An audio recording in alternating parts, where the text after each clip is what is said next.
And we are live. What's up, everybody? What's up, Hey, hey. chat? TDO, baby. What's that when you gotta rearrange things, unplug something, and you forget how to plug it back in? Ignoramus. What's up, chat? Thank all for y'all for hopping in here. See, Randy was here at 4:45. I first saw his hello. I said, "Dang, going, he's an early bird."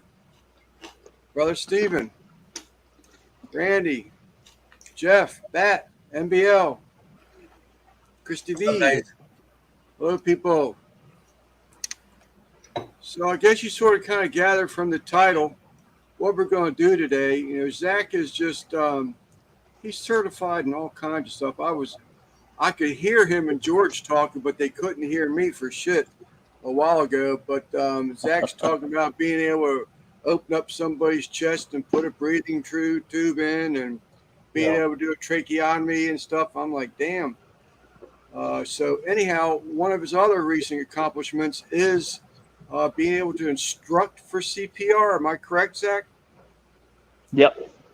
So I just thought, first thing came, I mean, within seconds, it just popped in my head. Wow, how cool would it be? We're all barbecuers to one level or the next. Some of us are taken into you're doing competitions, not just backyard, but no matter what, you still have people around that quickly and easily could start choking on something. Not saying your food's bad, just went down the wrong pipe, didn't chew the shit up properly before they swallowed, whatever. So I thought it was like, wow, this would be pretty cool if we had a CPR class. So just a little crash course, sort of kind of get everybody familiar with what you should be doing, because you could make the difference between them being alive when the ambulance comes, um, and being able to see them at the next event.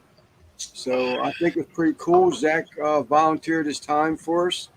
Much appreciated, Zach. I do appreciate that, and I think he's even going to touch base on a little bit of was it heart attack stuff you talked about, maybe? Yeah, we'll touch base on a couple of main things, right? Heart attacks, strokes, chokings. Then we'll go into like a little bit of allergic reaction, treating people for shock, stopping the bleed, and then CPR for adults, children, and pediatrics. All right, Zach. You're starting to fade out there a little bit. Can you? Uh-oh. Yep. I just turned your volume up manually on my end, so it might sound better going through Okay. StreamYard. Everybody All else hear right. me okay? I hear you. Yep. Yeah. Randy says he can give himself CPR. Oh. Canadian Family Life. How you doing? Hojo. How you doing, buddy? Whap. How's it going? I'm sure. So, if you're wondering what this is my guinea pig. I've been requested to have a ball that would collapse and expand. So this is the best my wife could do today at the store, but I think it'll work good. I Yeah, think it'll work good. It's actually a pillow, but I think it'll that'll work work. good. If I had more time, we had a crazy storm come through here last night. 2.5 trees down in my backyard. Debris. I had 3 roofs to clean up, all the gutters. Um, just crazy. And I went up the road because we didn't have time to cook. And I went up the road to get some pizza. And man, there's a guy just up the road from me. I'm telling you, he's got 3, I'd say 60-foot widowmakers just stacked like that right in his front yard right now. Oak Wow. trees, got to be 60 foot tall at least. There's all kinds of emergency equipment out around on the shoulder of the road. I said, man, I couldn't sleep there tonight. Yeah. There ain't no way. There's an Amish guy about a little more than a year ago. That's how he died. They took down trees for a living, but a branch hung up. Just didn't pay enough attention to it. Came down and took the man away that quick. Hmm. So Wow. you don't play with widowmakers. And this guy has Yeah. 3 60-foot oak ones. Just like I looked at it, it's not exaggerated. It's like boom, boom, and then boom. It's like, Wow. gone. Gone. So, Zach, you want me to turn the floor over to you then, brother, or what? Yeah, we can get started. Let me get my hydration started here. Should we be drinking during this, or should we? It doesn't matter. So I mean, you're gonna be drinking at a barbecue, right? Practice how you play. So um, there's a lot of things going on in this country right now, and one of the biggest things is there's a shortage of emergency responders, and that's the biggest reason I want to start teaching people things. I mean, if you could think of it this way, if somebody was breaking into your house, would you, if you had the training and ability to have a weapon on them and either stop them or contain them until the police got there, you would do it. If you had the training and ability or a water hose and your house is on fire, you would probably try to spray your house down with a little bit of water as the firefighters got there, right? Right. Well, learning this sort of stuff is helping us out as EMS because there's a lot of things that you could be doing before we get there that's going to help us do our job better once we do arrive. When help is minutes away, you only have seconds to react. And that's something that's really got me involved in teaching people and learning, especially lay people, non-healthcare providers, in learning how to respond in these situations. Excuse me. So that's kind of the basis of why I like to teach stuff like this, because you really don't know when help is going to arrive. It could be 10, 15 minutes. After 20 minutes of somebody not having oxygen, they have irreversible brain damage. We don't know to what extent that could be. It's different for each person. But we do know that irreversible brain damage starts at 20 to 25 minutes from the time that they stop breathing. So if help is 10 or 15 minutes away, we really need to be able to start helping that person the moment that we notice that they're down. And that's going to help your friends or family or loved ones or even a stranger on the street have a better quality of life after everything is done with. So let's go into talking about heart attacks. Heart attacks are something that I think we can all relate to. I think we probably all know somebody who has cardiac history or has had a heart attack or is at high risk for a heart attack. Heart attacks can happen to anybody, males, females of any age, especially since COVID. We've seen the blood is doing crazy things since COVID, and we're not really sure if it's because of the injection or if it's because of how the virus itself has changed some of our liver enzymes.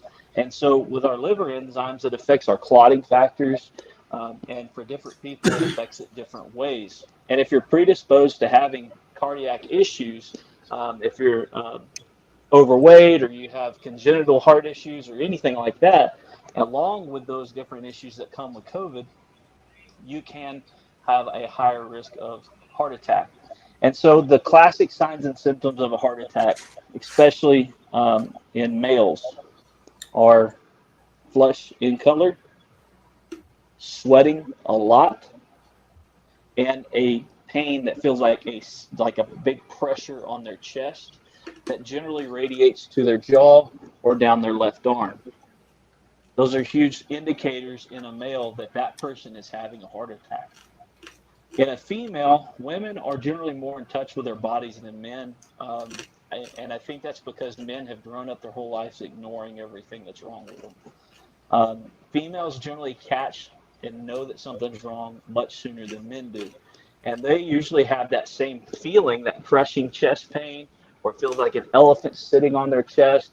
And it generally goes from their jaw to their back, down their arm, but also to their abdomen. So anytime a female is having a stomach ache, but also crushing chest pain, you have to suspect she's probably having a heart attack. So ladies have more symptoms than men, and generally it's caught sooner with ladies than men.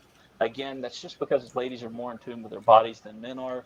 I mean, they make human beings, so, I think that's a lot of the reason why.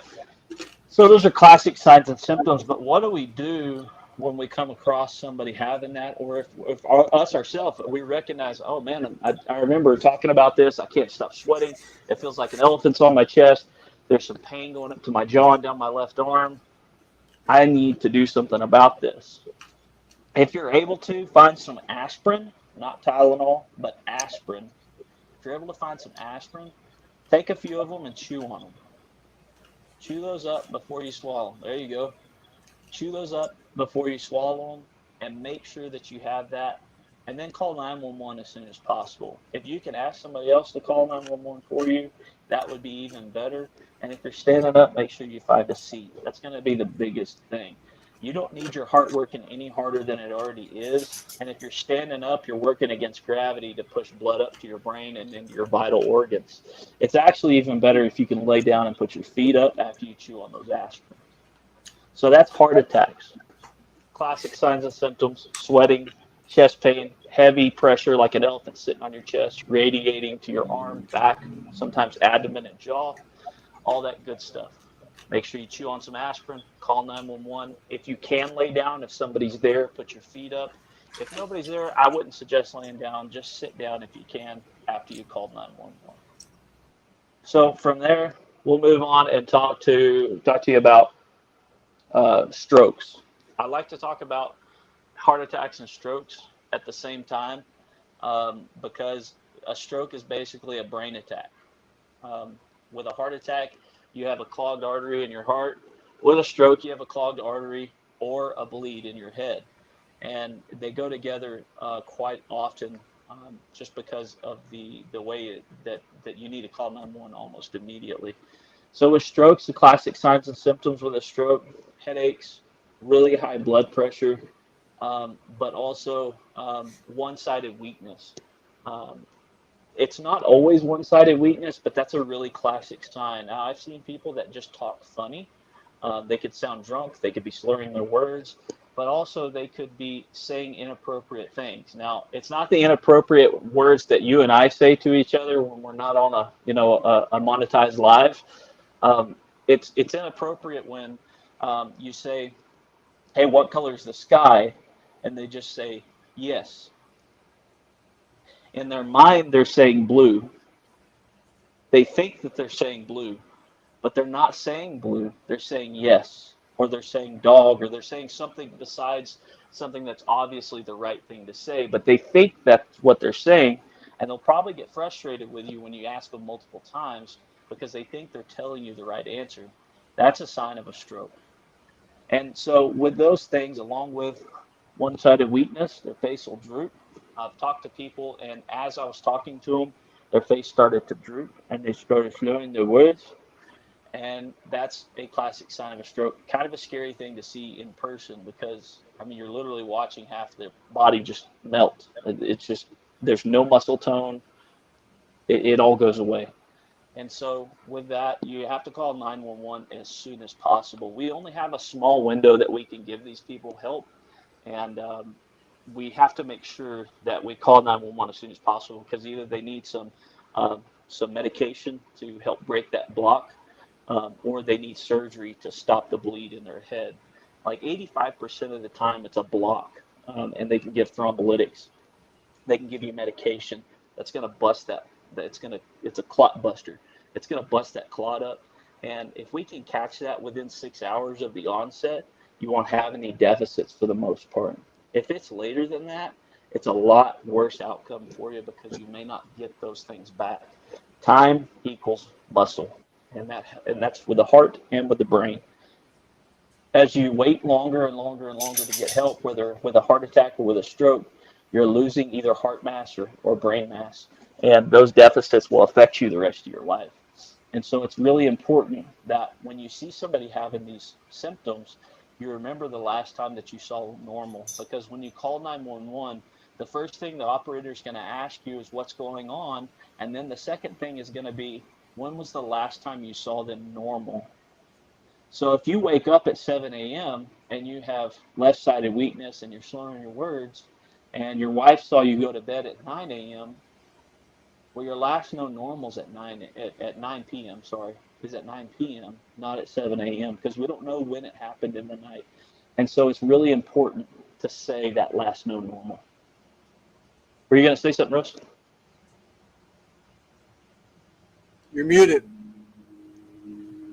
I was saying hi to Smoking Joe, but Yeah. Oh, yeah, my mom had a stroke way back, man. I was just a little kid, and she woke up the next morning, and her whole side of her face was paralyzed. It was temporary. It come back, but that guy with deer meat for dinner, Rob Arrington, he just yeah, had a massive stroke, and even now he's trying to push through it, making these videos, but he sounds like he's slurring a little bit even now after the fact, like he's had too many beers, and he don't even drink, as far as I know, yeah, Yeah. but he's having some after issues, What yeah, Zach just described exactly to the T what happened in my own house. My mother-in-law sitting in what's up, CJ?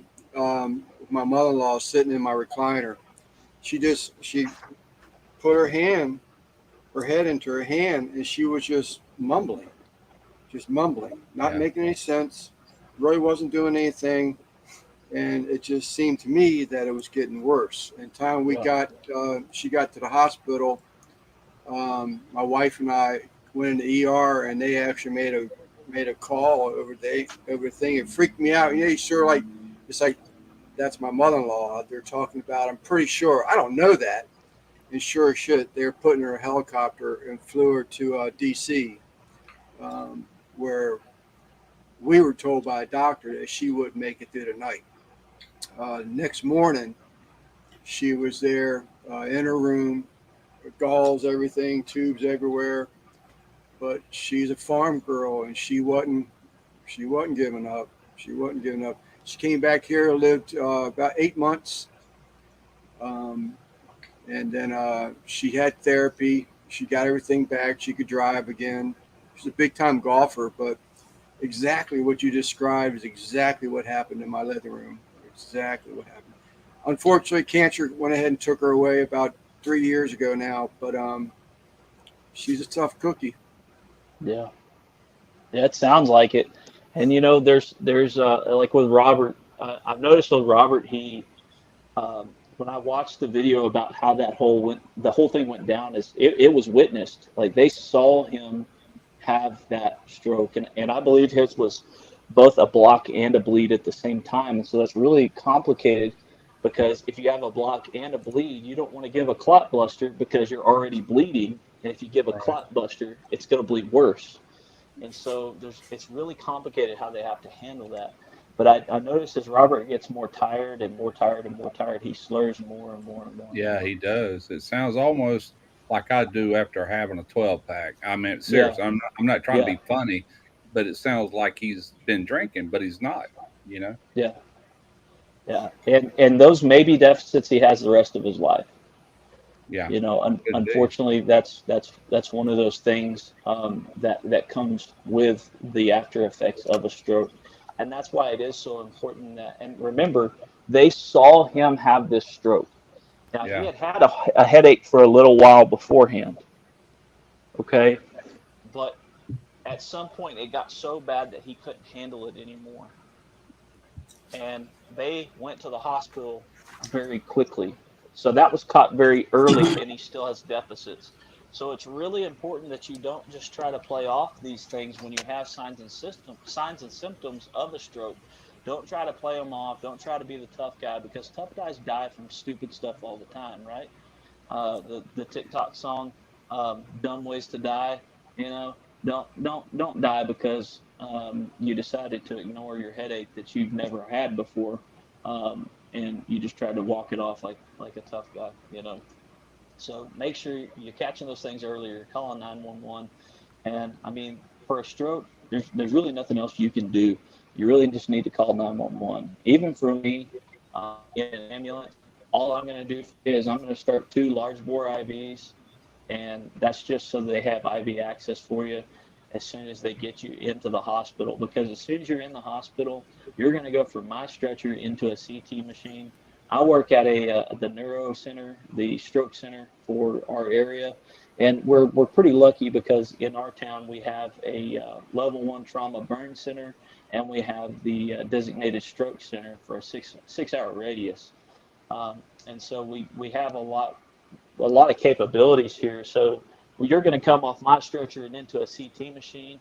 And from that CT machine, if they find a bleed or a block, you're going to go onto a hospital bed and into an operating room where they're going to do intervention. Either they're going to coil that bleed off, or they're going to give you clot busters, or do something else from there. But in the end, the thing that you need as a stroke patient is a neurologist. You don't need a paramedic. You don't need your primary care doctor. You don't need a nurse. You don't even need an ER. You need a neurologist with an operating room. That's the end goal. Because if you don't have that within 6 hours, you're going to have deficits the rest of your life. Your quality of life is going to be trash. So make sure you don't ignore those signs and symptoms. Make sure you call 911. You remember, if you see somebody having these signs and symptoms, if they don't want you to call 911, that's too bad. Call 911 and go from there. Make it my job to convince them to go, not yours. Then I can be the jerk. I don't mind being the jerk. I can guilt trip somebody into going to the hospital pretty well, because I'm concerned with their well-being, but I also know that I can't kidnap somebody. They have to agree with me at some point, Yeah. and either they go unconscious and I take them, or they agree with me and I take them. Yeah. So And you never know like who's prone, because I think blood pressure plays a big part in that. But like Rob Arrington, he's fit, man. He's active. He's always yeah, out and about. Just you would never imagine in a million years he would have suffered a stroke, but he could also have very high blood pressure or had it prior that he didn't know about. If yeah, I used to get an annual checkup when I worked, and I was on blood pressure medicine. I had to end up taking myself off, not because I wanted to, but I lost my insurance when I left my job, and I can't get it back till I'm 65, which is December. Then I can get Medicare. But so yeah, and I'm that's just going on a wish and a prayer day to day, pretty much. and that's a good point, because also during COVID, that same thing that affects your heart, it affects your head too. And Yeah, again, I don't COVID did weird things to our livers, and those enzymes, those clotting factors in our bloods had changed. I mean, across the board for everybody who had COVID, which is everybody at this point. There's not a person in the world that didn't have. Um, that didn't have. Hang on, I'm gonna read Smoking Joe said, "Yo, Zach, can you explain why you always ask people to drink water?" Ask Randy how that worked out when he didn't drink water last weekend, Joe. Um, but that clotting factor, it affects us, and it affects our brain, it affects our heart, and so more and more people are prone to it now, and that sucks. um, yeah, it does. and again, uh, we're not sure, it's not conclusive whether it was the shot or the virus itself or a combination of the both, because it's across the board, people having signs and symptoms of it. I can't tell you how many people I had have brain bleeds during COVID. I'm a specialty. I do specialty ICU transports, as well as 911, and I can't tell you how many times I've had patients breathing through a vent that all of a sudden have a brain bleed. I mean, they're just laying there. They're breathing on a vent. It's not like they're active and strenuous, doing strenuous activities to cause this. I mean, it just happened to Yeah, multiple people during COVID, and so it's really a different world out there right now as far as our health is concerned. Um, After everything with COVID is, and for strokes and heart attacks, and that's why I think it's important that we hit on them, because you need to know those signs and symptoms and how to react to them for sure. Any questions about that? Anybody have questions about heart attacks or strokes or anything like that? No, I don't. So I had a friend of mine that also had the same kind of stroke as Robert Arrington. It was a blood clot and a head bleed at the same time. And our neurologist that was on call wasn't available here, so we had to fly him to Dallas, to get taken care of. And they took care of him. And pretty much the only deficits he has now is it kind of changed his. I don't know if it affected his hypothalamus portion of his brain, but he's a lot more aggressive of a person than he used to be.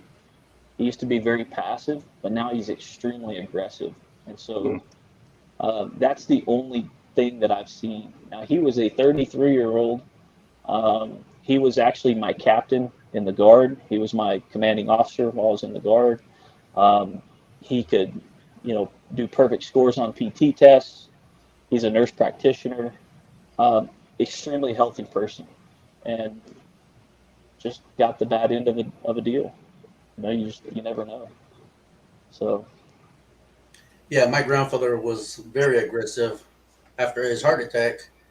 He's very calm and very nice. It was opposite for my grandfather. yeah, it can definitely happen. Yeah, I remember You're my saying dad. I'm sorry, Rusty. George, you're saying he got more aggressive or he was more passive? My grandfather was aggressive. He was a drinker. He was an alcoholic. Good worker. I mean, his downfall was just drinking, but he was very aggressive, and he gave two F's about anybody or anything, But Yeah. when he had his heart attack, they put, I don't know, some little mechanical thing in his heart, on his chest, his heart. You can still see it to this day. Now he's the humblest man you'll ever meet. Just like a 180, dude. It blew me away to see that. Yeah, that's kind of like what happened to my dad when he had his first heart attack.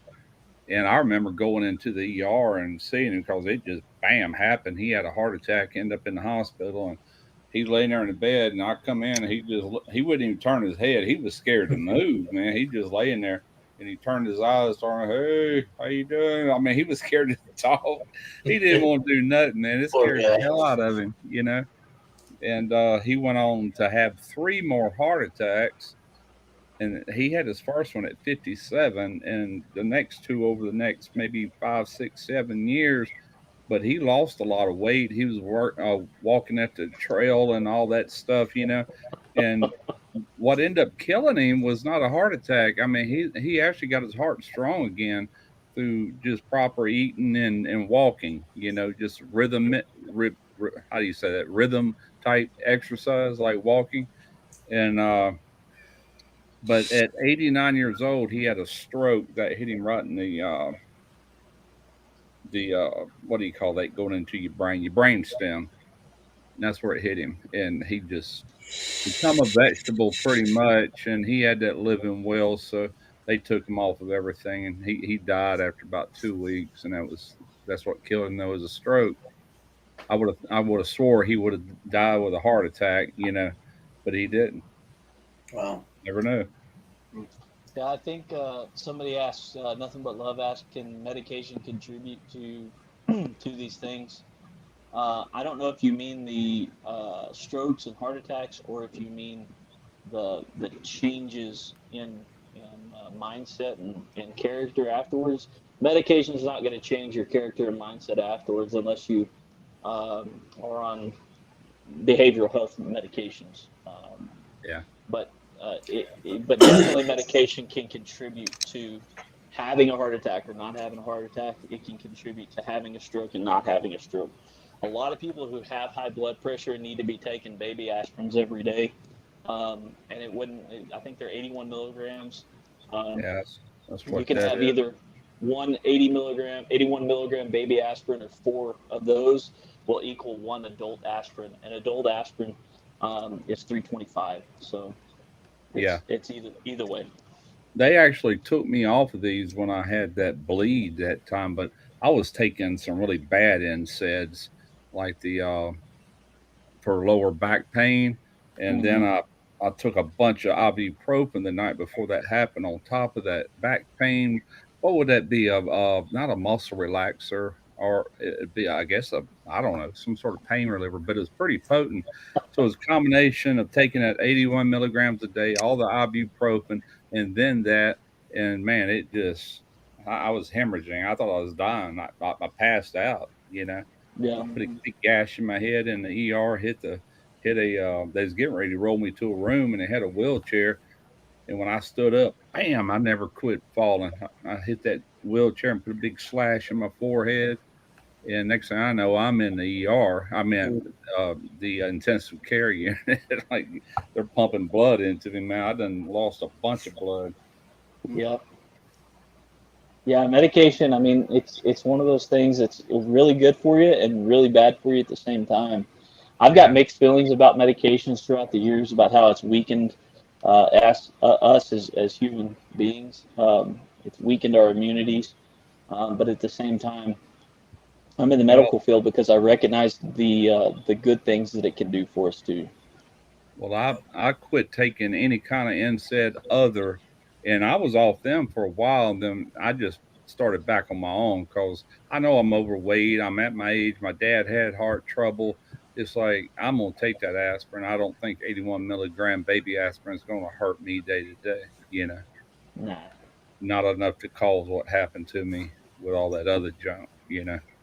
Yeah, and you got to remember, like if you're stacking those kinds of medications like you were before, and you're Yeah. taking a lot of NSAIDs, you're making your liver work real hard. Oh yeah. Yeah. You know, and if you're taking ibuprofen a lot on top of that, you're Yeah. making your kidneys work really hard. Yeah. And so, just remember it's all connected. You know, Yeah. um, It is. Tylenol is the and same thing, Zach. do what? Tylenol, it's the same thing. Works hard on your kidneys, or Yep, yep, I take a lot of Tylenol. I'm always having headaches, yeah, only because of the vape. That's obvious, you know. sure. I'm an Advil person. I pop probably at least 2 Advils a day. It's probably not a fair average, but at least two a day probably would be somewhere of an average. You I do? try to tell people Yeah. to swap them out, to bounce between like aspirin and ibuprofen, so that you're not overworking your livers or your kidneys. Kind of swap them out, but also it kind of keeps everything on its toes in your body, because you can build up not really immunity, but you can build up a tolerance for that, and it takes more and more and more. So keep it, bouncing between the two, and that's going to help you keep off that dialysis machine from all that And if you've pill ever taking. had a colonoscopy and told that you got not diverticulitis, but diverticulosis, Dosis, yeah. then you are prone to have diverticulitis, which is when it gets inflamed and it actually goes to bleed, and that's what happened to me. I've heard that is the worst pain anybody's ever had, especially if they eat something like corn or something like that. Yeah, Because Strawberry. diverticulosis, yeah, with little seeds, diverticulosis is basically that you have your intestines, right? It's a perfect little tube, and then diverticulosis is when that little tube has a pouch on it. It's yeah, like if you've ever hit a curb with a tire and it gets a bubble on the side. That's what your intestine looks like. It's got that little bubble on the side. And when you eat something like corn or strawberries or something with seeds or high fiber, yeah, it'll get caught in that bubble. And when something says itis at the end, so diverticulitis, it means that it's inflamed and sometimes infected. And so that inflammation is very, very, very painful. It can cause bowel obstructions. It can cause a GI bleed, like Russ was talking about. And yeah. when you start bleeding in your GI tract, man, that is one of the worst smells and the worst feelings you'll ever have. And those problems that come with that are really, really bad. There's a lot of times that when it gets really bad for the people, they have to take a portion of their intestine out and merge it back together, so it makes it a little bit shorter. And then you have issues with your body absorbing nutrients and all that good stuff. So, I mean, Yeah. diverticulosis is a big deal. They healed me with antibiotics. They didn't have to go in there and do surgery or anything on that. I haven't had any issues, knock on wood, since then. But I'm watching what I put in my body. Yeah. If I got a headache, I deal with it. I go to bed or whatever. Yeah, But I try to do that. Just go to bed. yeah, I don't have bad headaches. My wife does, man. She's like a walking barometer. When the rain's coming, storms are, I mean, like approaching, her head goes to killing her, man. Really Does she bad. blame you for that, or? No, she's always done it ever since I've known her. But I said, man, I could go fishing off of your head. You know how you react to weather. Yeah, yeah. Yeah. Um, But yeah, Some good stuff. so Stuff. So we've covered heart attacks, we've covered strokes. Let's talk about choking. Choking is going to be a big thing, right? I mean, I know we've passed up most of summer, but it's still hot, and people are still going to be cooking out. People are still going to have friends and family over. I mean, we've got the holidays coming up, and the end of the year when a lot of families going to be together. And when family gets together, what's the two biggest things that we do in families together? We argue and we eat, right? So, and when you mix those two things together, then that's usually a huge concoction for a choking to happen. And so, as we talk about choking, the greatest factor in that is, again, time of response. The universal sign for choking. Anybody know what that is? Can somebody, like, one of y'all knows what it is? There it is. That's the universal sign for choking. It's naturally, we do that if we're choking, and we want help, right? You see somebody doing that, and it's time to act. Now, I would never, ever, ever encourage somebody to reach their hand in somebody's mouth and try to pull that out. It's a good way to get a finger bit clean off. It is not hard to bite off a finger. I've seen it done. It is not hard at all. I would encourage you that if it's your children at some point, you can look in there, and if you see something, you can grab it out. But if you're talking about another grown human man, or another grown human woman, I'm not reaching in their mouth. Not blindly, at least. If I can see something I can grab it, then I'll grab it. But the first thing you want to do, let me grab my dummy real fast. The first thing you want to do is find, see this dummy here. You want to find their navel, and you'll feel their bottom rib. This is the bottom of the sternum. That's about a fist width from their navel to there. Now you got some people whose belly button hangs way down here, but you just gotta imagine if a normal size torso, where's their sternum at? And you want to place your fist right beneath that, okay? And you're gonna get behind them. You're gonna place your fist there. I'm gonna get squatted down here, and you're gonna give the Heimlich maneuver, and you're gonna do that, and you're gonna go in and up at a good rhythm. Wow. And you really want to try to knock that thing out of their throat. It's a choking when something goes in your trachea and obstructs you from breathing. It's not a choking if something's in your esophagus, because you can still breathe if something's in your esophagus. Now, it's extremely painful to have something in your esophagus, but that's not choking. You can live through that. You can go to the hospital. They'll take you into an endoscopy lab and get that pulled out. But it's important that you do these thrusts extremely hard and at a good paced rhythm until that object dislodges or until EMS shows up. Do not start doing that until you've told somebody to call 911 or call 911 on speakerphone and immediately start doing that, because you need to make sure that an ambulance is on its way. That's going to be like the main factor of everything that I talk about today. You need to make sure an ambulance is on their way. Obviously, we need to jump into action and get them some help, but in the end, they need more than just me pumping on their chest. They need an ambulance there to help them out, okay? So that's with an adult and a large child. You can do that at the same time. But who chokes more, right? You're talking about geriatric patients, but also infants. My daughter has graciously let us use her American Girl, I don't know, her doll, uh, for this. So infants choke more than anybody. Geriatrics are in second place. That's pretty much anybody over 60. Um, so geriatrics and infants are going to be chokers, right? Uh, for an infant, if an infant is choking, they can't give you that universal sign. They can't make those noises, but they're going to start turning blue right around here, especially their little lips and their hands very, very quickly when they run out of oxygen. That means they're choking.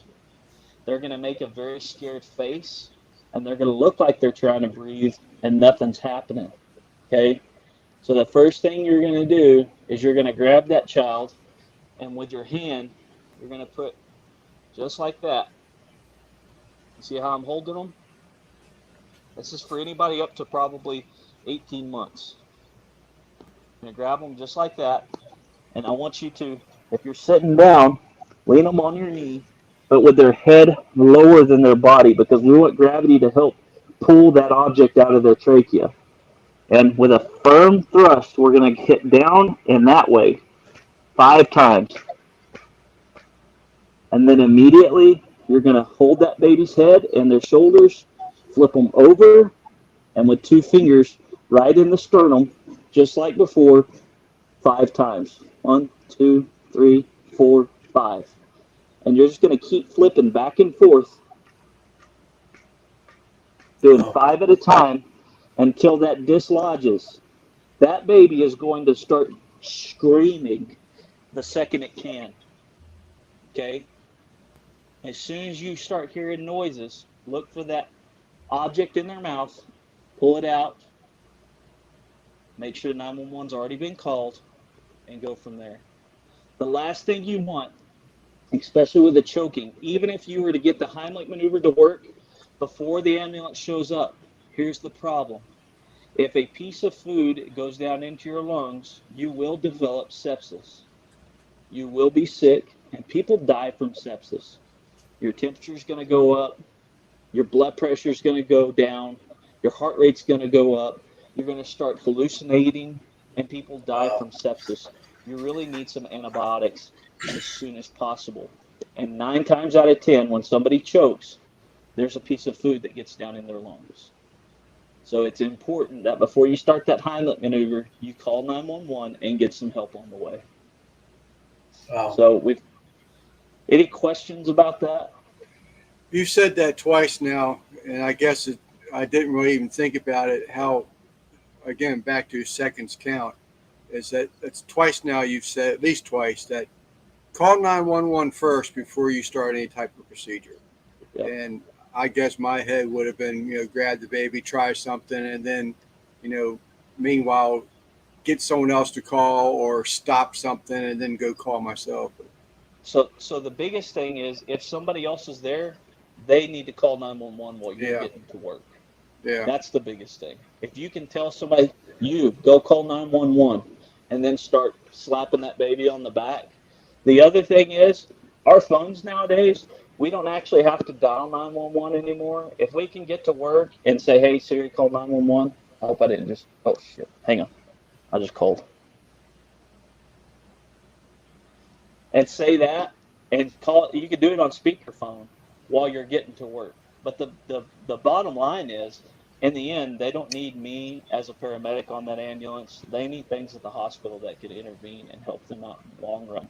So it's really important that we get that coming as quick as possible and obviously start those interventions that we can do, whether they're the Heimlich maneuver, the thrust, the back slaps, or giving them some aspirin for a heart attack or a possible heart attack, as we talked about before.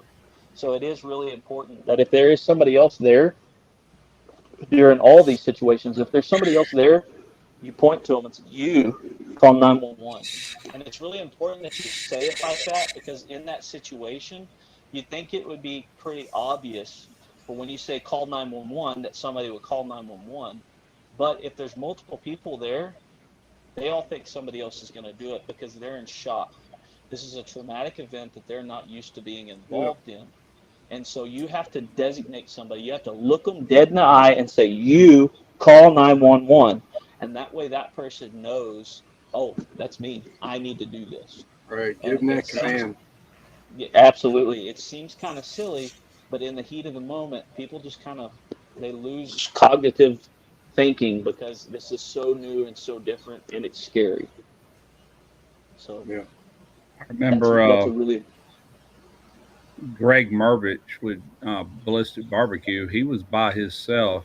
Wasn't that long ago. He was shooting a video of a whole shoulder clod on that new LSG pellet grill he's got, or it was new then, and he got all the way to the taste test, and I guess he didn't chew his. Probably had a little bit bigger portion of meat than what he should have, and he didn't chew it properly, and he started choking. He was there by himself, and he was sitting there telling me, "Man, I thought I was gonna die." He goes, "I've had all the CPR classes and all that because he was a San Diego cop, for years. And I cannot remember how he dislodged it, but he did. But he thought he was gonna die before he could. That's scary being by yourself. Oh hell yeah! You I had to take myself to the ambulance one time. I was sitting. I knew I wasn't feeling well, but not feeling well turned into I can't breathe. I drove myself. I was home by myself, and I had to get in the car and drive myself to the ER room. I ended up with walking pneumonia, and I was just had no oxygen in my blood. So, but that brings up a question with what Russ was saying. If you're by yourself, is there something you can do? Absolutely.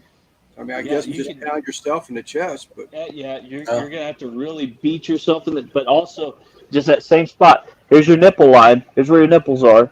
Some of ours hang down to here, but where your nipples are supposed to be, right? that'd There's be your me. nipple line, and then you feel your bottom of your rib cage, right there, and this is gonna hurt, but it's a lot better than dying.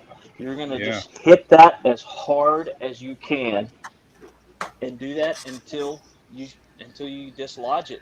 And the whole time, I would be trying to call 911. okay. I can't remember how many times when I was a little boy we'd be eating candy or I'd be eating candy and all of a sudden accidentally swallow it. You was Yeah. talking about it getting in your esophagus. Man, it Yeah, would just hurt. hurts. And Oh my, yeah, my mom would say, it'll melt, it'll go away. I It heard that hurt like before. hell until it finally yeah, did. Yeah. it hurts. But Now there's something you can do if you're by yourself and you're choking. Is before you start that, try to cough as hard as you can. yeah, Yeah. I Keep trying think to that's if you, what Greg did. I think he couldn't inhale, but he had enough to, you know what I'm saying, just yeah, kind of fly it across the room. yeah. Now he talks about a little bit, I think, on that video. He don't elaborate on it, but he mentions something about the taste test, how it got delayed or whatever. Yeah. Wow. Yeah, you definitely want to try to cough if you can. I mean, even a partial airway obstruction is scary, and definitely you need to cough for help. And if you can cough, you need to try to. Don't try to suck in air as fast as you can because that's just going to cause the problem to be worse. But Yeah, if you're able to and you already have air in your lungs, go ahead and try to cough. If that's not working, start smacking yourself in the and go from there. But definitely try one, especially if you're by yourself. Try to call 911 immediately because if you get it out, I mean, here's the thing that people don't understand. You get it out and there's no complications to go, you don't have to pay for me showing up to your house. yeah, I don't take you to the hospital and I don't treat you. Now, there's some things where like you get treated at home and I leave, there's a small surcharge depending on where you live. But if you don't go to the hospital and I don't treat you, guess what? You got checked for free, and that peace of mind is worth millions. So make sure you're always calling 911. Yeah. Zach, I didn't hear your mic going in and out. Is that something that you can correct on your end, or is that just the way it is? I don't know. I know you're out in your motorhome. Let's see. I'm using these a headset that I just found. Made a big difference. That made a big Okay. difference. All right, good deal. You know, Zach, It I might be- choked before on a piece of pork chop. Thank goodness my wife was there to do the Heimlich maneuver, and that pork chop came straight out, man, and scared the hell out of me. But I started researching how you can save yourself. One was do a full push-up and just do a quick Superman. Just let your body weight hit the ground, and hopefully that pops out, right? And there was another one where you can run into a high table, if you will, right under your chest. You run hard enough. It's almost like doing the Heimlich maneuver, right, on yourself. You're hitting yourself. But if you run in with a lot of force, hopefully enough, I mean, they'll pop out. I was trying to teach my kids at the time because they were young, and I was like, man, if I was by myself, I would have been dead. Yeah. I actually The got problem with that is- certified. I was going to say I actually got certified years ago on CPR and all that stuff. But man, it's been so I never had to use it, but it was part of my diver certification. I had to learn all that and pass tests and all that. But like I said, God, that was the 1970s. I done forgot most of it, but it's not Yeah, I know. too hard, really, to remember. Yeah. The problem with like running and trying to hit a wall as hard as you can is your body, your brain's not gonna let you hurt yourself. Yeah. Yeah. It's Yeah, I it's thought about it almost too. I was like, impossible. ooh, I don't know. Yeah, but I It's choked almost twice. Yeah. And I was able to cough it out one time. And the other time, when my wife started doing the Heimlich maneuver, she was doing it on my stomach. So I had to raise her arms under my chest cavity, and that's where it worked. yeah. And I it's remember, it's Heimlich. It's Heimlich. It's not Heine-lick. I know Yeah. if I was to Heine-lick somebody, they would really cough. But um, I guarantee you, someone stuck his tongue between my ass cheeks. I think I'd cough up whatever I was choking on. now it all depends on who's doing it.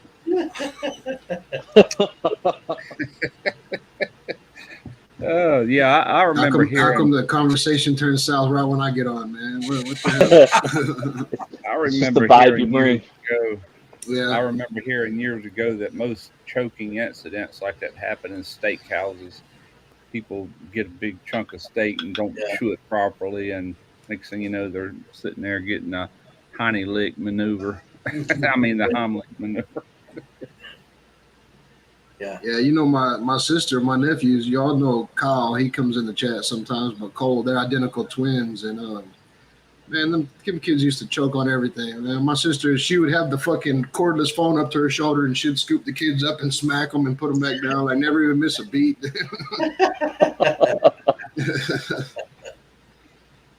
Yeah, that hard rock candy, boy, that used to get me every now and then. But I was one of them kids that put anything in his mouth. I remember putting pennies and nickels in my mouth, and next thing you know, I done swallowed that. Yeah, It'll no come out the matter other what. end, nice and shiny. I never remember. Mom never ever said anything about me being a person that always did something like that. I've never heard her say anything about it. To think about who all handles money than some little kid putting it in his mouth, and it's Yeah. like Tastes like dumbass. a little bit of What are you iron. doing?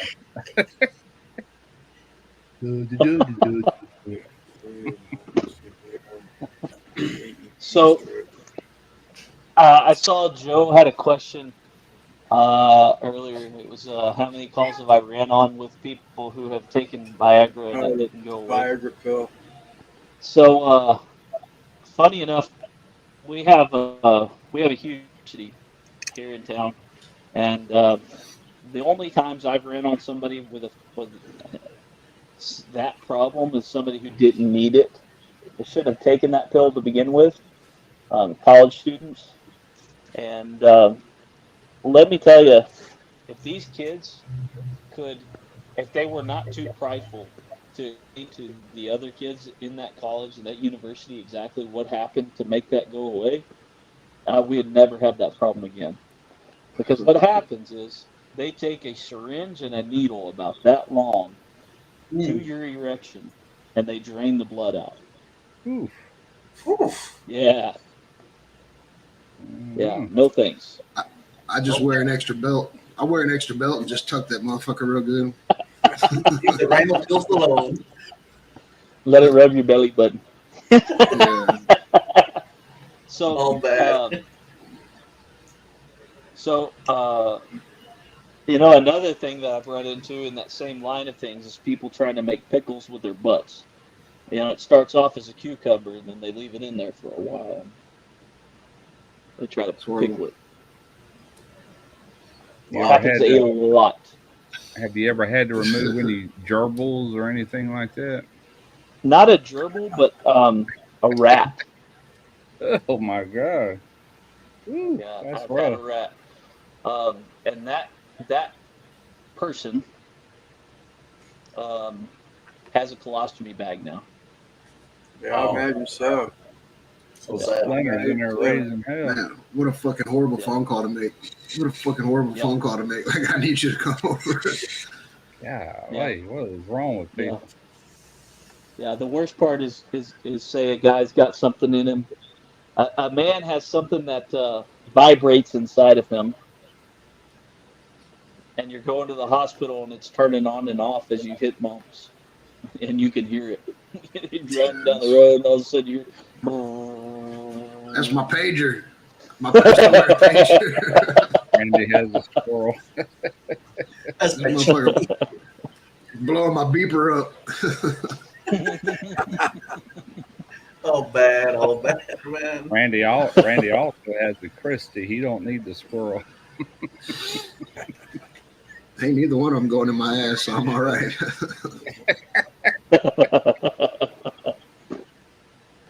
Go places no man has ever been before. Hey, Zach, can you talk a little bit about heat strokes since it's been hotter than you know what? Yeah. What's a good way of hydrating? I know water, but what's something better than water? So, general rule of thumb is water, but for every 4 bottles of water, I have a bottle of beer here. So Right. every 4 bottles of water about this size, drink a Gatorade about that size. Okay. And you need to have at least 2 of them per hour. When it's hot like that, you need to have at least 2 per hour. And so, yeah, you water have electrolyte concentrate. Yeah. Okay. You need to I have drink 2 I 16 drink close to a gallon of two- water. Just water. 2 16 to 20 ounce waters per hour. And then Wow. every 4 waters, make sure you have a Gatorade because your body's flushing that stuff out and it's really not absorbing anything at that point. The electrolytes in the Gatorade to absorb into your small intestines so your body's not just flushing it out and you're not just peeing everything away. You need to make sure that you have those electrolytes every 4 waters so that your body's able to properly absorb that water and allow that fluid shift so that your body is using that water for all its purposes, whether it's to keep your blood volume up, whether it's to keep your sweat glands activated, and your sweat glands are going to make you, sweaty, but that's also your body pulling you down. It's just like when we spritz a brisket in a long cook. You're sweating to cool down through evaporative cooling. As we spritz a brisket through a long cook, we're spraying it down, we're giving it some evaporative cooling, that there's even temperature across that big cut of meat. And just like when we sweat, you want to make sure that your fingers, the inside of your fingers, are the same temperature as the inside of your abdomen or your torso, and sweat makes that happen. Wow. You know what we're having a So problem it's with at work, man? So we got these big blue boxes. They're big insulated coolers, and they station them everywhere at the plant. You go in there's hundreds of water bottles on ice in there. We're having a problem with people drinking that ice cold water too fast. They're getting sick. They're going in there it's dehydrated as absolutely. hell, and they're killing like 2 ice cold bottles of water, and it's free. So they started putting cases of water next to those. That way you could drink a room temperature. Yep. Or it's hot as fuck. I ain't gonna say room temperature, but yeah, these Mexicans are out there throwing up and shit because they're just hammering that ice cold water and they're so dehydrated. You're shocking your stomach. Yeah, man. But they also have to get some electrolytes. You can drink all the water in the world, and if you're out there working in 100-degree weather, you're still going to be dehydrated. You have to have electrolytes. It doesn't help you if you're drinking water all day and just pissing it right out. Yeah, You gotta have those electrolytes. they're bringing that shit up at the safety meetings because I've seen these guys out there. They're just standing there throwing up water. Like, God damn, but it's because they chug that ice cold water too quick. Yeah. And honestly, man, I go all day. I drink water all day long, and I may piss twice. Like you really sweat it out more than you piss. Yeah. Matter of fact, you don't pee enough. It seems like during the summer where you're sweating profusely and you're constantly drinking water. Man, I hardly ever remember having to go take a leak. Unlike the winter months when you're having to go every time you look up, you're having to run to take a leak. But what Chris was saying, I don't. This has nothing to do with being dehydrated because of heat or whatever. But if your body's retaining water, it's usually, not always, but it's because you're not drinking enough water. It kind of goes. It's almost like your body trying to store fat when you're starving yourself. You know what I'm saying? It's trying to hold. It also has. You go to drinking It water has and to you do. try to release it. It's because you're either drinking a lot of water and no electrolytes, no sodium. That sodium is what helps your body shift that fluid where it needs to go. Or you have way too much salt and you're not drinking enough water. If you're eating a high salt diet, you're eating a lot of fried shit, and you're not drinking enough water, you're going to be retaining a lot of fluids. Your hands are going to be swollen. Your ankles are going to be Yeah. swollen, and you're Ankle. going to feel like shit. Yeah. I've Yeah, done that before. Dude, I'm already on my Especially like second when box you're of those traveling. things, dude. Those little And pouches there, that I bought, the LMNTs, they're like a supplement. It's kind of like liquid IV. I'm already on my second yeah. box. Dude, I drink 2 of those a day at least. Make sure you put like, are they the little powder sticks that you put in Yeah. water? And Mm-hmm. remember, just mix one of those every 4 waters. I mean, that's the easiest way to do it. I mean, you have 4 or 5 of those a day, those little sticks a day, and you're outside in the 100-degree heat, you're golden. But I mean, if you just have one, it's better than none. But I'd really rather you have a few. If I'm called to a heat stroke or a heat injury, a heat emergency call, um, you're getting inside of a body bag on my stretcher, and inside that body bag, I'm gonna put ice, and I'm gonna zip it up around your face to lower your core temperature. Because the moment that your body goes 104 degrees or higher, you're going to start having irreversible brain damage. Damn. Yeah. Your organs start to shut down, and there's big problems. So we put you in a body bag, we put it full of ice, we leave your face sticking out of the body bag, and we take you to the hospital. Generally, I'll go ahead and start 2 lines of fluids, Hang on. and I'm going to go and grab start them out the running car real quick. I'll fluids. show you. Now, I never, ever, years ago, we used to um, refrigerate IV fluids to give to people, and we found that that is very dangerous and bad. You're putting somebody in a shock situation then, and we don't want to do that. So room temperature fluids is the best way to do it because you're delivering it right to the IV, right to the bloodline, and the body will naturally have a fluid shift from there, depending on the electrolytes in your blood. Wow. Liquid IV. I've never heard of that before. It's just it's got like vitamin B12, vitamin D, and all kinds of electrolytes in it. It's a little pouch. Yeah. I think, in fact, I may have some knockoff. This trailer we use for cook-offs, and so I usually drink a lot of adult water while I'm at cook-offs, and so I have to rehydrate. Um, but it's something similar to like I have these little Spark packets, and it's a little packet like this that you would just dump in a bottle of water and Yeah, shake it up. that's what these are. These are just like little packets. It's So got is that 1,000 milligrams of sodium, 200 milligrams of potassium, 60 milligrams of magnesium. They're kind of expensive on Amazon, dude, but these motherfuckers work, dude. so is Yeah, that like Pedialyte for dehydration? You know, you drink Pedialyte yeah, yeah, because yeah. that stuff's I don't pretty know. expensive itself, like $6 or $8 a Yeah, container. yeah. And Yeah, I they're always carry Pedialyte with me. But I also, I mean, I had to start a line and give a bag of fluids this last cook-off I was at because I carry fluids with me. Um, and then I usually add like sodium bicarb to it, and things like that, for hangover treatments. But a hangover is just there because you're severely dehydrated. If you could treat the dehydration, your hangover is going to go away. Yeah. So it's the same exact thing. Wow. Yeah, that's what they tell us every Monday. Every Monday morning, we have a all hands meeting in the plant. And they always tell us hydration starts the day before you get here. Like, don't be out there on Sundays getting all drunk and shit. Come in here and fucking have a heat stroke. Yeah, yeah, Randy. That's And they're always looking at Randy when they make that speech. yeah. You talking about? I'm never there early in the morning on Monday. I'm always late. I'm hungover.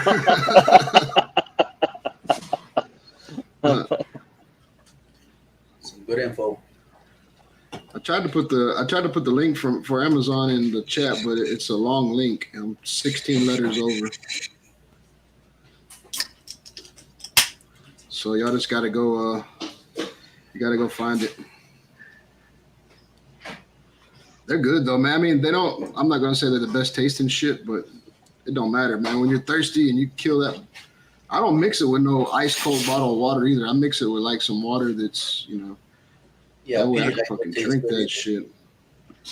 Yeah, make sure you drink regular water before you start taking those ice cold waters, because your stomach's hot, and as soon as you hit that ice cold water in there, it's gonna tense up. What happens when your stomach tenses up? That water's only going one or two directions, and the Yeah, easiest you're right direction is about for it to that. go back up.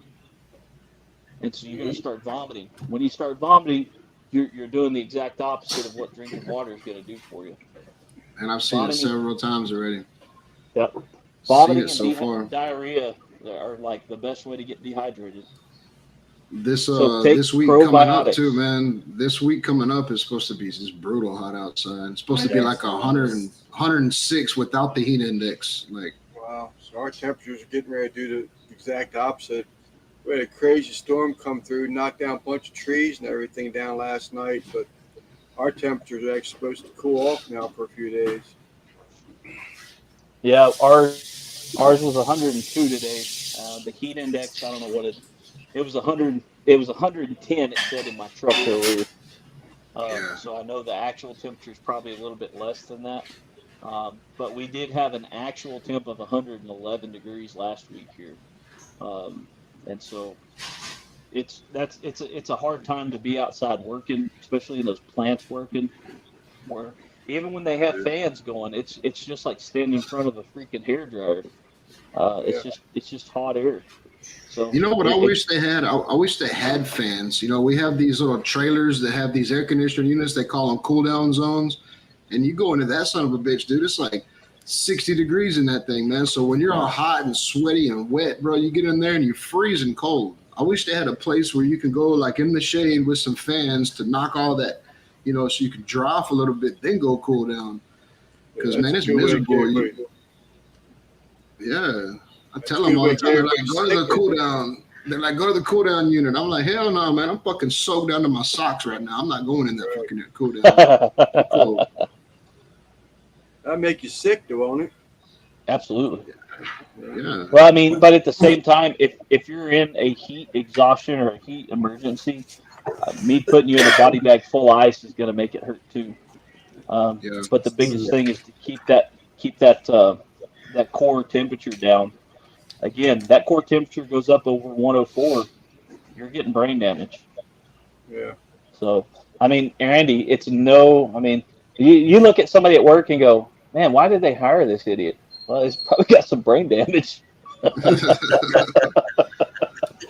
Dude, that's me. That's what everybody's thinking when they see me. Same here, man. Same here. I got a 140 IQ, and I'm that asshole that's out there fucking sweating and got a big old backpack, 60 pounds of tools, climbing ladders and shit. They're like, look at this idiot. And 2 bottles of water. Yeah, 2 bottles of two water. bottles. For the whole day. Come on, Randy. Yeah, so far on this job, I pissed red twice on this job so far. That's I'm getting pushing better it. though. Scary stuff, man. So let's move So you on ready to to start the CPR portion? well, let's hit overdose real fast and allergic Okay. reaction. Then we'll start CPR. So Okay. let's go with overdose. Really, the only thing that overdose related that we can reverse in the field is opiates. So you're talking heroin, OxyContin, Vicodin, fentanyl, things like that. The only thing that we can reverse in the field are those things. And we can reverse those in the field with something called Narcan or naloxone. You can get those things over the counter at CVS or Walgreens. They usually sell them in vending machines in big cities like Austin, San Diego, San Francisco, Portland, and Washington, D.C. I think that they're encouraging the use of opioids there because they can control people if they can make them, addicted to things. But that's just my opinion. Fentanyl is a huge problem in the United States right now. And the reason fentanyl is a huge problem is because in the 1980s, doctors were prescribing OxyContin, Vicodin, and hydrocodone like it was candy, and they didn't realize the problem that it would cause. People were getting addicted to it. They were using it more than they should have, and doctors were refilling it more than they should have and not controlling how that patient was using that medication. Now, when you take that medication, you're not feeling pain like you normally would. And so when you're without your medication, a hangnail feels like somebody broke your arm. And that's a real feeling for those people who take it. That's something that they actually feel. When they get a hangnail and they've been on that medication for years and they don't have that medication, they're feeling pain for the first time. And they have to relearn what pain feels like. And so that hangnail that you and I go about our day like it's no big deal feels like somebody just smashed their arm with a baseball bat. And so when they run out of that, they run out of that availability of Oxycontin, Vicodin, hydrocodone, whatever it may be, they turn to things like heroin and fentanyl to give them the same effect. And that had a tumbling effect from the 80s to the 90s, 2000s, and now we're in 2023, and we have something called fentanyl, which is just a man-made version of synthetic opioid. It affects our brains the same way. Our brains have something called opioid receptors in them, and Narcan is just something that barrier between that opioid receptor and that drug in your bloodstream.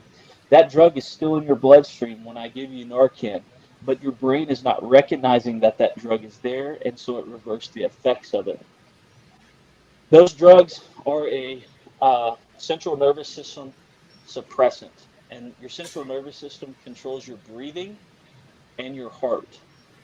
Now, opioids will stop your respiratory drive before it stops your heart. As you take too much of that, or if somebody takes too much of that, they will slow down their breathing. They'll have something called agonal breathing. They'll look like a fish outside of water. Have you ever seen a fish outside of water? Looks like they're gupping for air. And that's how humans do when their lungs are just not working because their brains are telling them not to. They're gupping for air. They'll have that agonal breathing. They're not breathing effectively. They'll be unconscious. They may still have a pulse. Their pupils will be pinpoint, very small. And you're going to have to give them something called Narcan or naloxone, which is it's just a spray. It's a mist that goes in the nose, and you do a squirt in each nose. It usually takes 4 to 5 minutes to take complete effect on them, but immediately it will start working. So one thing I would advise people if you're giving Narcan, it looks just like a nasal spray, okay? One thing I'd advise people if they're giving Narcan is give that Narcan, but get out of arm's reach from that person because you just screwed up a $50 high with a 50-cent spray in their nose. And if they're a drug user, they're going to be pissed off. They're going to be really, really mad. And until that drug takes complete effect and they're in their right mind, they're just going to be a pissed off drug user. And then when they're in their right mind, they're going, thank you for saving my life. But that's after they swung at you. That's after they tried to hurt you for screwing up their high. Also, something you got to keep in mind, the central nervous system controls your bowels. Opioids tend to make people constipated. When your central nervous system kicks back in, it's like a hard start on an air conditioner, and it pushes it out.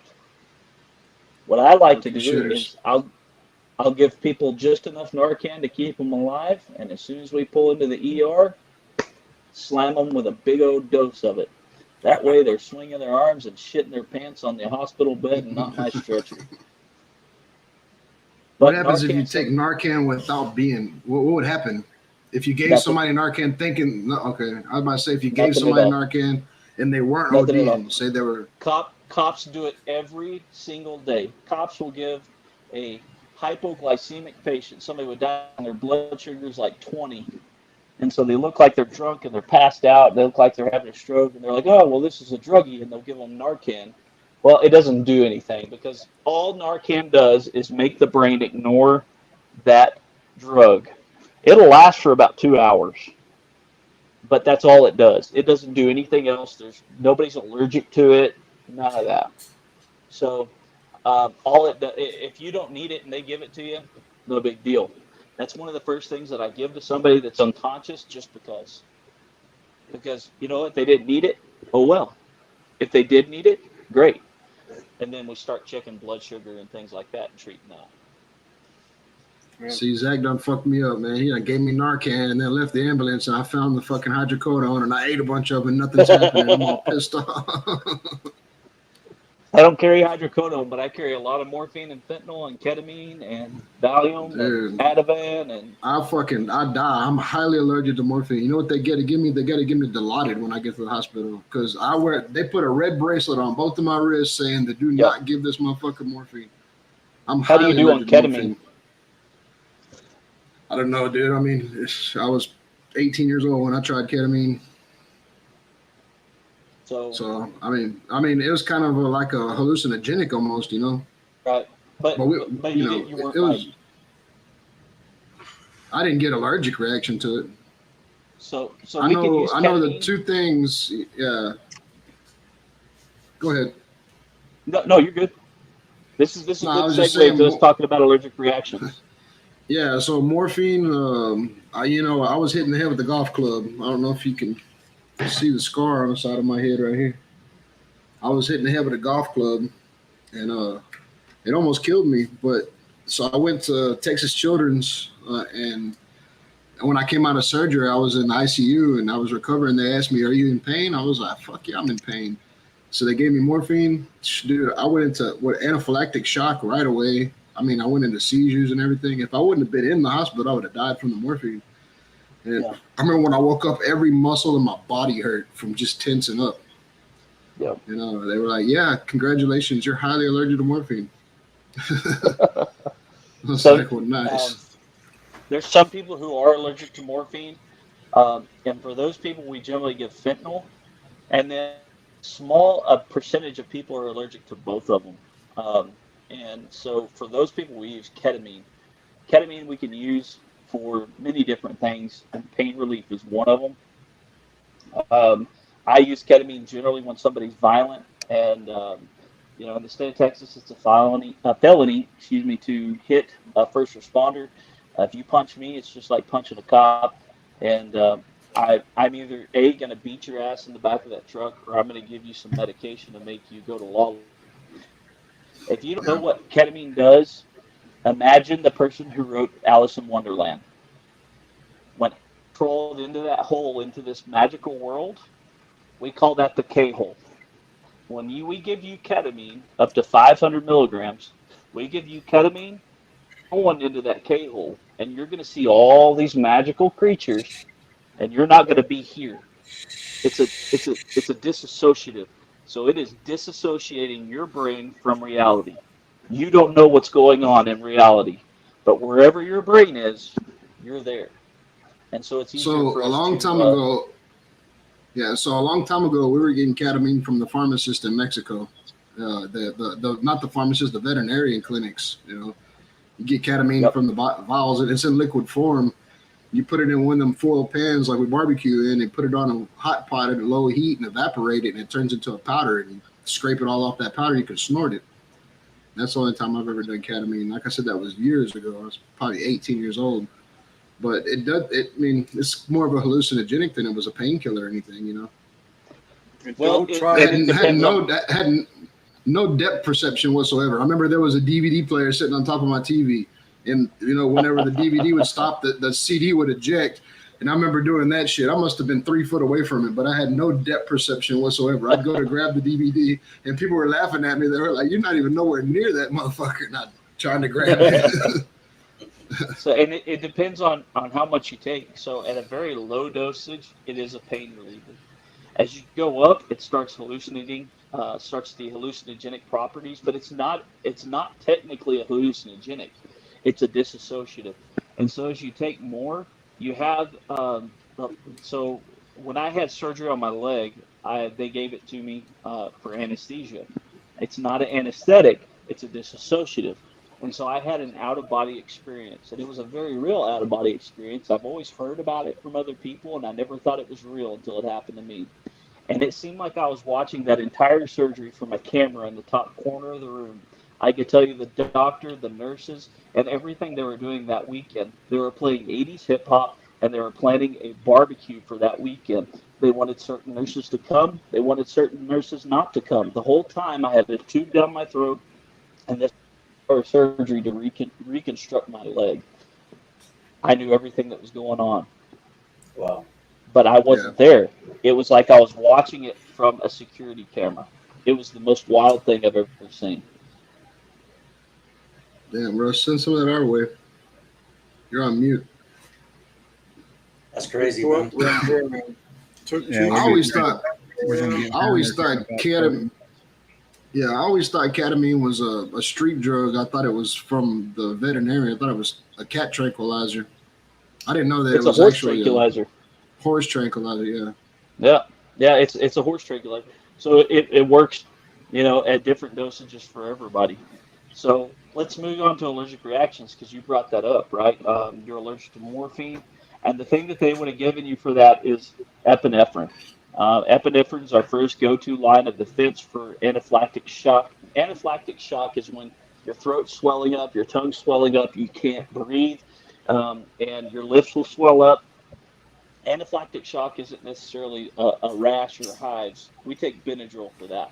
But if our throats start to swell up, our tongue starts to swell up, our lips, our face, anything like that, that's when we move into epi. Do any of y'all have EpiPens or have anybody in your life that has an EpiPen?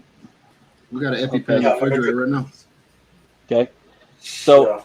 anybody who's definitely allergic to stuff like that will generally carry an EpiPen with them. Um, Generally, they're allergic to shellfish or pineapple or strawberries or something like that. So if they're allergic to, they'll carry an EpiPen with them. If you see somebody who has that slurring of their tongue or slurring of their lips or or swelling of their throat, you can hear them wheezing. You can hear them trying to talk and nothing happening, and you can use a EpiPen. An EpiPen is really easy to use. It's about this tall. It looks like a cigar holder. Okay, you just pop the top off. You stick it on their thigh. The best place to use an EpiPen is on the thigh. Here's midline of the side. Here's midline of the front. Okay, so right here, that's always going to be the meat muscle part of the thigh. You don't have to go. You don't have to move the shorts or pants up or anything like that. You can go right through it. Make sure there's nothing in their pocket, but you can go right through their clothes, and it's going to inject some epinephrine into them. That effect is going to happen very, very quick. Within seconds. It's going to reverse that. They're going to be breathing again. They're going to be able to breathe on their own, and you can call 911 because they're eventually going to wear off that epinephrine. Epinephrine is something that we naturally create in our body called adrenaline, and your body's going to eventually burn through that. So you're definitely going to need medication on top of that until whatever's in your system is out. So if you have EpiPen and you're able to give them Benadryl, do both. Don't give them any Benadryl unless they can talk on their own, because if they can't talk on their own, they can't swallow anything. They'll choke to death. Yeah, I got rid of the EpiPen and I got Benadryl.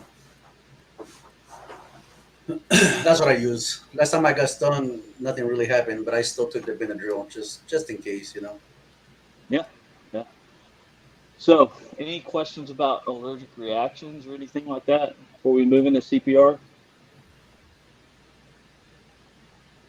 Anybody I in know the it. chat? I know it fucking sucks. It sucks to be allergic to morphine because they say that's nice, but I know that It's nice. Dilaudid's pretty fucking good too.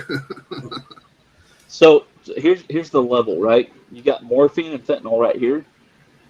You got like Toradol and things over here, and then you got morphine and fentanyl, and then you got Dilaudid. Yeah, That's the good stuff. it That's was the really good good. stuff. So if you give me just a minute, I'm going to get everything moved around and set up for CPR. If y'all can talk, I'm going to turn my camera and mic off. I'm going to get everything set up for CPR. We'll go into that. Okay. That's what's up. Man, I was supposed to go look at a truck for Bailey this afternoon, and that dude Yeah, what never happened called with me that? again. Man, Huh? fuck these people. If you're selling any Ford Rangers on Marketplace right now, fuck you. So all that kind of guy was calling you back? and showing you pictures of it sweating and everything else. He bailed on it. Man, that fucking truck was a piece of shit, dude. I drove an hour and a half to Lake Jackson to go see this truck, dude. I pulled up in the damn truck. He pulled up to the Buc-ee's next to me, dude. The truck was dying. It smelled like gas. And then he started telling me, oh, well, you know, the motor's really clean inside. He started showing me pictures on his phone. I was like, what'd you do? You replaced the head gasket or what? He was like, no, this is a different engine. I swapped the engine. I'm like, God damn, dude. Why didn't you tell me all this shit on the phone? You know? Like, man, it was a piece of shit, dude. The truck itself looked nice, but I mean, okay, put it that way. It didn't look nice, but what do you expect for a 2001? But shit, How man, much I was so for? I mean, are fucking you in that? $3,900. Oh shit! Screw that. I mean, Yeah. are you into that? I mean, if you were just to buy a nice body frame and then put a junkyard motor in or something, good, decent motor into it. Not from Well, if that's the case, then I'm gonna go to Copart and I'm gonna buy a wreck truck. You know what I mean? Right. Like I want something that I could bring home and Bailey can drive it around. You know what I mean? Right. I want something that ain't all I got to do is get insurance and switch the title in my name, and she can drive it around. I don't want something that's gonna sit in the shop for 8 months while I work on it. But what year did you say that truck was made that had that motor in it? It was a 2001. Right. Holy shit! I That's- sold my I mean- GMC truck to my youngest son. Of course, I could have got more, but it was a 2008. He paid me $4,500, but I probably could have got $7,500, no problem. Yeah. 8,000 maybe. I guess I mean, what I'm these- saying, though, something that old, I mean, you know, there's bound to be some type of motor problem. So if you could take that out of that way, at least you know something about the motor that you're putting in there. It isn't a total piece of shit.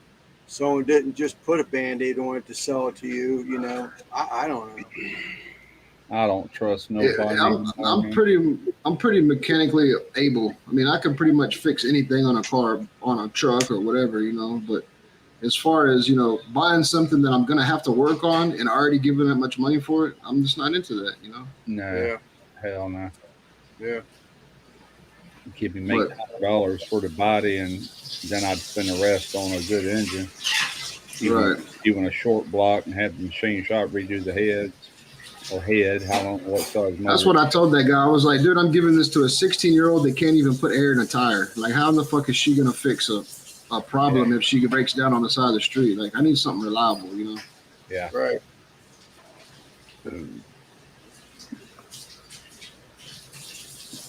Yep. Zach's got his Blue Man back out. I got my blue man. He's got his. Last Cold in Zach's house. It is not. It is 95 degrees in this camper right now. Oh shit. I just figured it'd be easier to. My kids have been on summer break for 2 months, and they have turned into feral human beings. They are not the children that I've raised. So I figured it'd be easier to film it out here. So, with CPR, you see somebody go down for an adult or a child, the place to start doing compressions immediately, right? The first thing you do is go, you. Bigger lens. You. Hold up. There you go.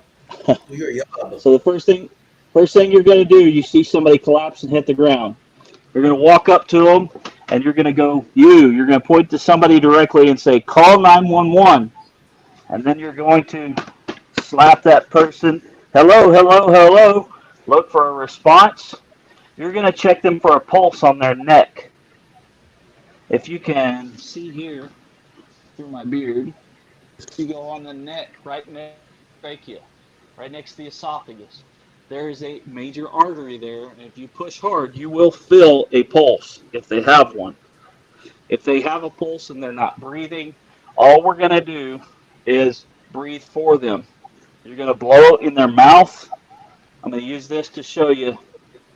If they're laying down like this, that airway is going to not be easily breathed through. So you're going to have to tilt their head up and back. Naturally, if you put something underneath their shoulders back here, It will do that, and it's going to open up that airway and make it easier to breathe for them. I do that anytime we start CPR. And then you can breathe for them mouth to mouth, giving them 2 breaths every couple of seconds. All right? But let's say you don't feel a pulse and they're not breathing, they're not reacting. Sir, are you there? Hello, sir. Slap them around, do whatever you need to do to try to get their attention, okay? If you can see this, the nipple line here, we're going to draw a line right to the middle. Here's the sternum all the way up. Here's the very center. We're going to take our hands and we're going to do just like that.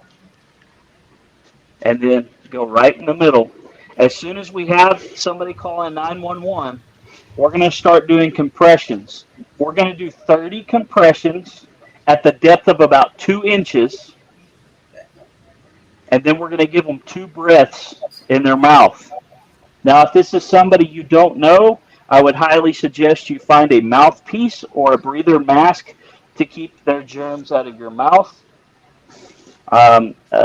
The AHA has recently started promoting mouth-to-mouth again. For years we didn't. We just did compressions only. Again, this is a very light class on CPR. But we're going to go 2 inches, and we're going to go for about 100 to 120 beats per minute. And the perfect song for that is Another One Bites the Dust by Queen.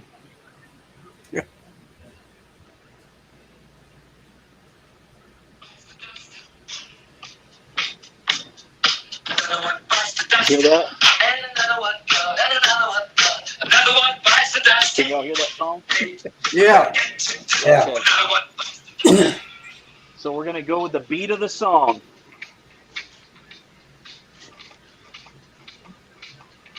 6, 7, 8, 9, 10, 11, 12, 13, 14, 15, 16, 17, 18, 19, 20, 21, 22, 23, 24, 25, 26, 27, 28, 29, 30. And then we're going to give them breaths. 2 of them. And then we're immediately going to go back into CPR. We never want to take a break longer than 10 seconds.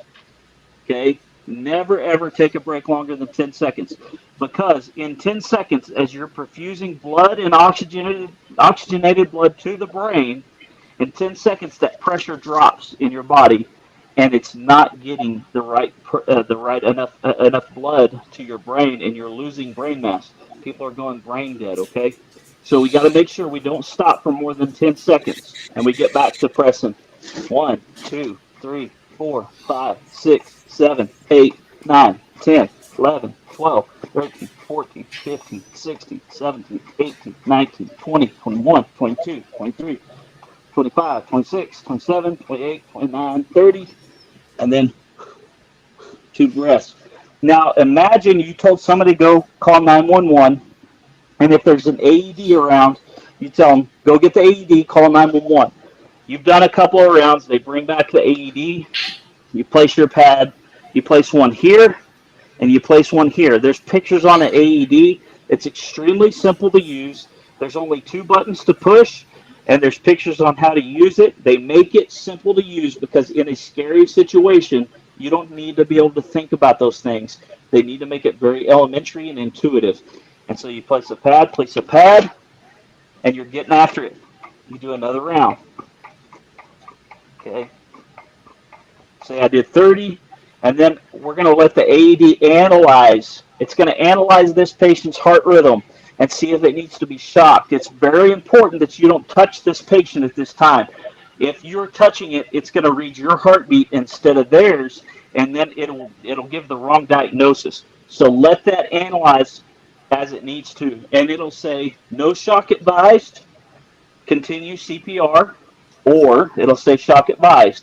At that point, it'll say shock advised, and then it'll say charging. Do not touch this patient at this time. Leave that patient alone. Do not touch them. Make sure their arm isn't touching you. Make sure you're not in a puddle of water, all that good stuff. And when it says shock, you hit that button. It looks like a lightning bolt. They're going to do this and immediately start CPR. 5, 6, 7, 8, 9, 10, 11, 12, 13, 14, 15, 16, 17, 18, 19, 20, 21, 22, 23, 24, 25, 26, 27, 28, 29, 30. 2 breaths, just like before. When you do that 5 times, make sure you switch out with somebody. Hopefully, by that time, that's 2 minutes of CPR. Somebody's there to help you out. If nobody's there to help you out and you've got 911 on speakerphone, you just got to keep going. Their life depends on you keeping going and keep good compressions going. Any questions about that?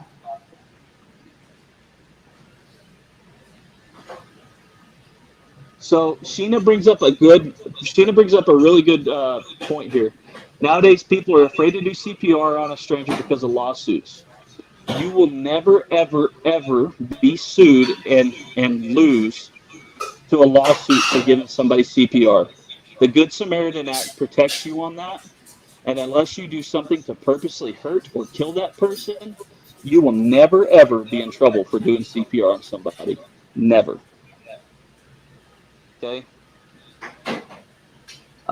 Carry a mouth covering in case they have herpes or AIDS or anything like that? Absolutely, because they probably will throw up. You're going to break some ribs. The first time you start doing compressions and you get 2 inches deep, you're going to break their ribs. But you know what? I'm okay with somebody healing through broken ribs than somebody dying. Again, you will never, ever, ever lose to being sued for helping somebody out unless you have unless you've done something to completely hurt them on purpose and it can be proven. CPR isn't that. Good Samaritan Act protects anybody and everybody from doing a good deed for somebody. Okay, whether it's helping them from choking, whether it's helping them from anaphylactic shock, whether it's from giving them Narcan or doing CPR, you will always be protected through the law through the Good Samaritan Act. Nobody can sue you for that. Good to know.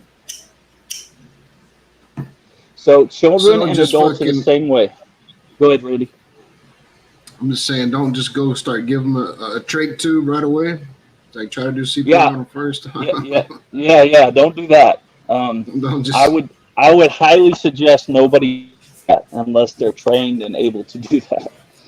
I seen it on an episode of MASH. You know what? I've had to do it only one time, and I'm glad. I pray that I never have to do it again. That is the bloodiest thing you'll ever have to do. It's horrible. So, yeah, not a fun thing. So, that's for adults and children. So if you have somebody that comes to help you out, remember 30 compressions, 2 breaths from when you're by yourself. Somebody comes to help you out. It's 15 compressions to 2 breaths. Okay? One person, it's 30 compressions to 2 breaths. 2 people, it's 15 compressions to 2 breaths. You're just dividing it by 2, okay? You're giving less time in between those breaths to spare. You're keeping that blood pressure up, and you're keeping that perfused with good oxygenated blood. Now, Lance, grab your pillow. See if you can do your hands. Let's see if we can do this together. Don't ever let a woman. Are you going to break ribs, though, Zach? Absolutely. It's my goal to break a rib. Don't ever let some woman tell you that 2 inches in 2 minutes isn't long enough or hard enough. Because the minute you start doing this, it's long enough and hard enough, okay? All right, Lance, let's go. Ready? 1, 2, 3. 2, 3, 4, 5, 6, 7, 8, 9, 10, 11, 12, 13, 14, 15, 16, 17, 18, 19, 20, 21, 22, 23, 24, 25, 26, 27, 28, 29, 30. And then we give breaths. Zach, I have a question. Can you give CPR while the patient is sitting down and it's like buckled? No, they have to be laying down. I Sure they're on the floor. I came up on this crash and I opened the door.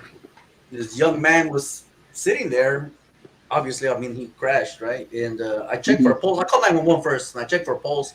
He had a very weak pulse. And the 911 operator asked me to unbuckle him and give him CPR. But the car was so crushed on him, I couldn't pull him out. So in that situation, it's kind of hard, right? Because you can't do anything, you can't move them, but you're working against gravity. The whole point of CPR is to keep blood with oxygen moving to the brain. Right. And you're working against gravity that way. There's very rare situations like what you're talking about where they can't be pulled out and laid on the ground. Right. But in every situation, if it's possible, you need to get them on a hard surface. A bed is not good enough. Do not do CPR on a bed. You're not doing anything for that person. Drag them onto the ground. And here, this is going to sound really bad, but here's the truth. They're not getting any more dead. Get them on the ground immediately. Okay? They're not going to die any more than they already are. Yeah. Only thing they can do is get better. Okay? So it's really important that you get them on the ground, start doing CPR immediately from there. And that's with adults and children. Now, if we're starting to talk about infants, we'll pull out the American Girl doll again. There's two different ways that we can give CPR with an infant. We can either use 2 fingers to go about 1 inch to 1.5 inches, and you're going to do 30 again. 30 compressions to 2 breaths. But when you give breaths to an infant, you're going to cover their nose and their mouth with your mouth. And you're going to give breaths. And you're going to look for their little chest to rise up. Now, before we start into that, remember, infants, the number one cause for cardiac arrest in children, infants, okay, is respiratory issues. So if we come up to a child and they're not breathing, but they have a pulse, we need to look in their mouth and make sure there's not a foreign object there. The first thing we're going to do is do compressions and look in their mouth to make sure they're not choking. The second thing we're going to do is make sure that we can give rescue breaths. We give them 2 breaths after compressions and make sure that air is moving into their lungs. If this child is still not breathing, or if anything's not working as it should, the chest isn't raising, we're going into full-blown CPR on this child. Most of the time with a kid that's in cardiac arrest, you can save them by giving them rescue breaths. If you can breathe for this child, everything will kick back in. But in the field, before 911 gets there, CPR is definitely advised, okay? So kids, you're not really going to, in infants especially, you're not really going to break their ribs because they're very rubbery. They're bouncy still at this stage. There's 2 different ways you can do it. There's the 2 fingers, just like if they're choking, and right between the nipple line, in the middle, you're going to go 1/3 of the depth of the body, so about 1 inch to 1.5 inches. 30, and then 2 breaths. The way that I prefer to do it, because then I know exactly how hard I'm squeezing them, is to cup their body just like, and put 2 thumbs right here, laying them on a hard surface with my hands underneath them and squeezing.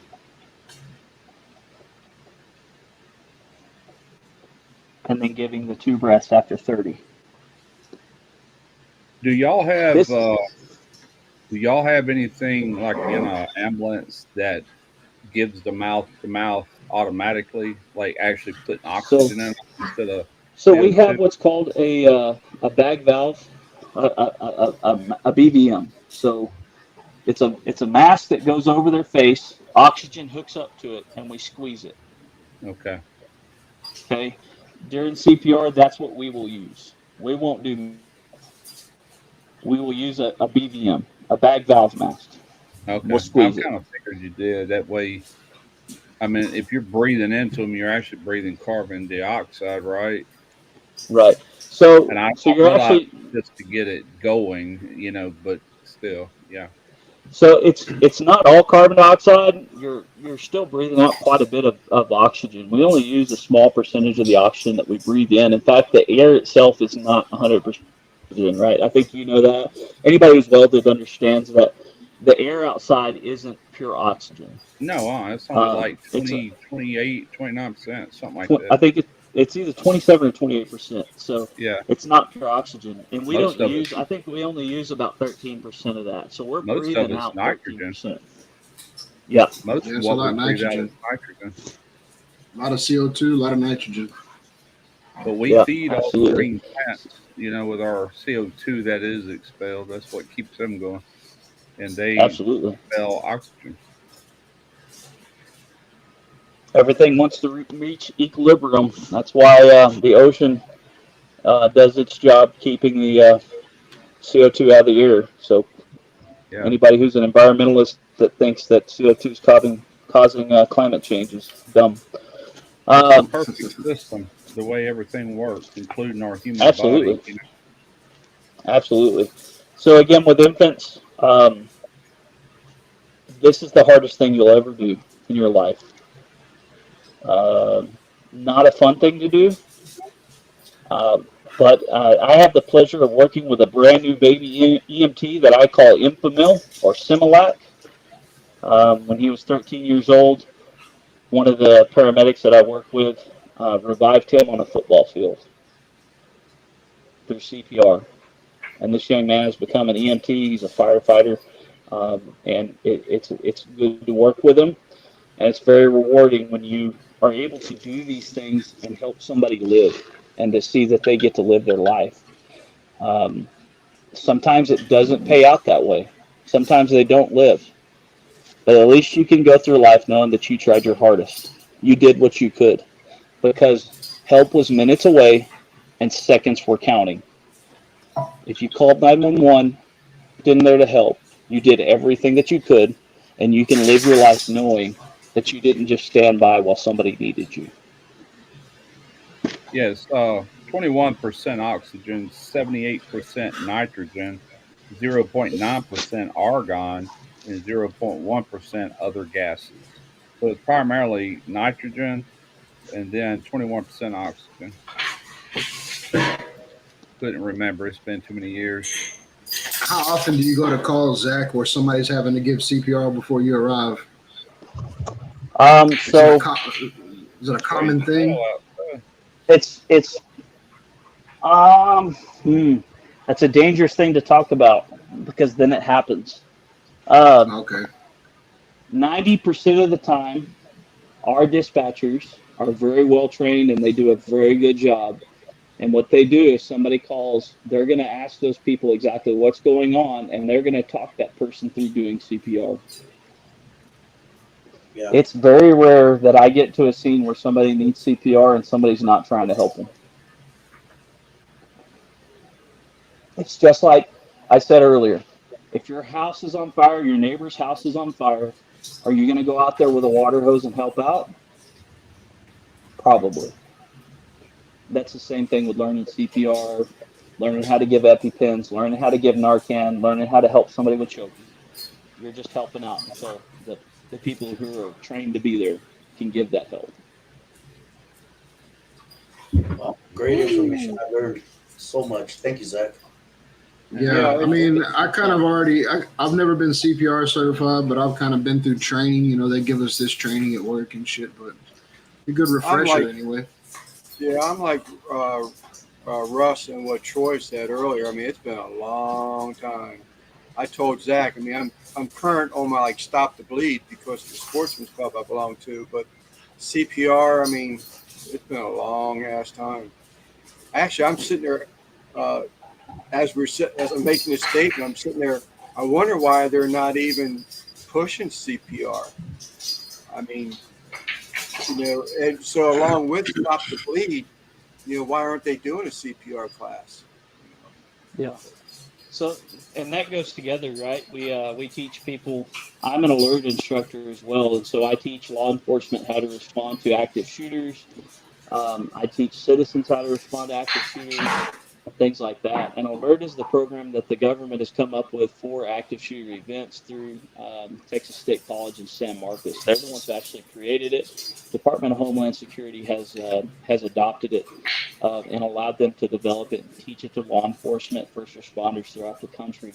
And the biggest thing is You got to stop the bleeding first. If I'm sitting there doing CPR on somebody and they have their leg blown off, am I really doing them any good? Because I'm just pumping their blood out their leg. And so stop the bleed is really important. You got to address that first, and then you can address CPR. Because if you're making that pump work, but you didn't fix the leak in the pipes, you're just running it dry. So Stop the Bleed is a really great class to have if nobody's ever had that. I'm an instructor for that as well. Maybe I can do a video on that. When I started YouTube 3 years ago, that was my intentions, is to have things like this going, not just barbecue, but also teach people Stop the Bleed, things like that, that they can help themselves and other people out, because we saw that shortage in first responders, EMS, fire, police, in which we train police officers, firefighters for the most part, or EMS as well. We train them to do Stop the Bleed. We train them on when to use Narcan. We train them on CPR. We train them on all that stuff. And so we want to be able to share that to the public, because there is a shortage of first responders in our country. And again, I can't stress this enough. When help is minutes away, seconds matter. And the more that we're prepared and the more that we know in our individual lives, the better our outcome and our family's outcome will be. Well, Lance made a good point earlier. Is we're all barbecue guys, so that's what we do. We feed people, right? So you got to know what to do. If somebody's choking, you got to know what to do. Because Absolutely. What happens when you cook a brisket and you got a piece of gristle on it or a piece of fat, and some kid swallows it and it don't go all the way down their throat, and they're over there fucking choking. You know what I mean? Right. Being funny and having fun, and look how big this piece is, that I'm shoving down my throat. Or when cheese gets to a certain temperature, you can feel it going down. It's like you want to gag it out and you can't, Hey guys, I'm gonna have to take off. Work is around the corner for me. Zach, thank you. Appreciate for all that information. Russ, Randy, and Loverboy. I'll talk to you guys later, and the panel. See you guys next week, man. Thank you guys. Later, George. Love you, brother. Thank you. George. Take it easy, bro. Thank you, man. Take care. Later. Yeah, pretty good info. Yeah, if somebody's choking on a big old piece of gristle, first thing you do, call 911. Second thing you do, help them out from choking. Third thing you do, learn how to trim your brisket better.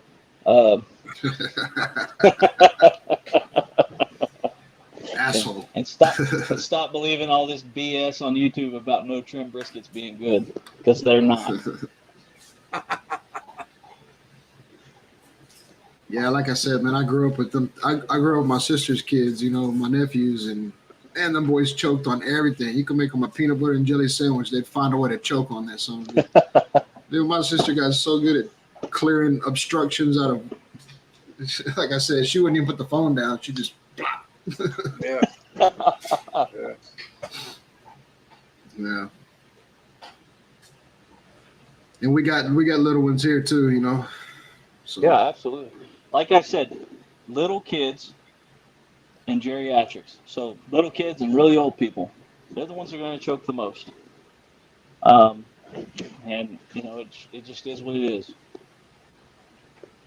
So geriatric, they have problems with the swallowing anyway to begin with. Yeah. They got to chew really well. I was married to one like that. Oh, wait a minute. Never mind.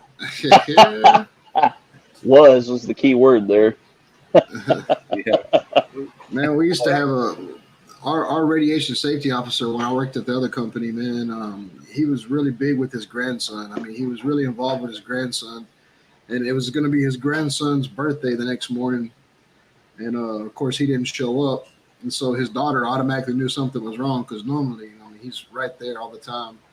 And they went over to his house, and he had a stroke all night long. Like, he had been laying on the floor of his house having a stroke all night long.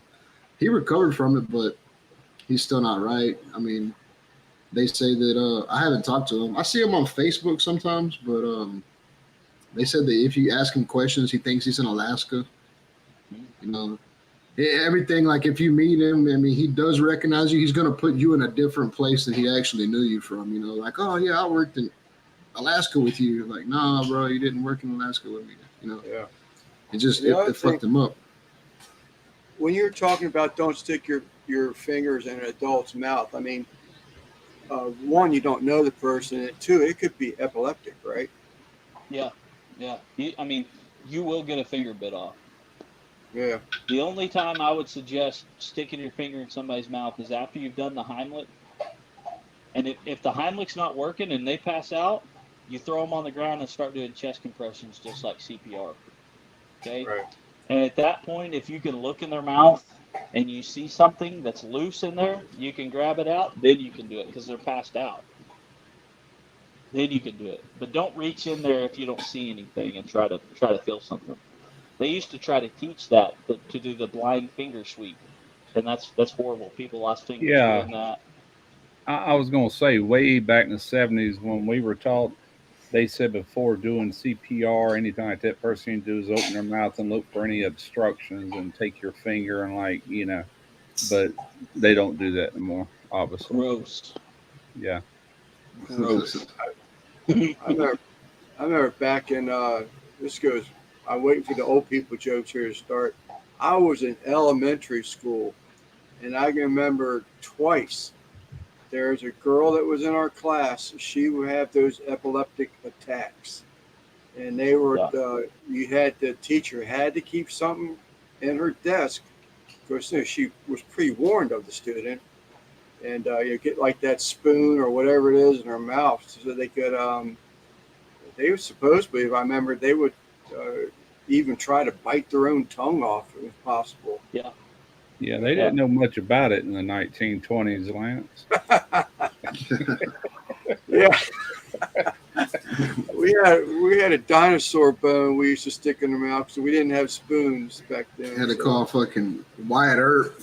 Wyatt Earp had to bring his horse and I was watching a show last night. It was on the History Channel, and anyway, it was about the Civil War and everything. And this one particular woman, I can't remember her name, but she just kind of took it on herself to be part of the war effort because she was tired of seeing all these soldiers mangled and no kind of there wasn't a lot of medical back then, you know what I'm saying? But she become very well known, and she's the one that actually started the Red Cross later on in life.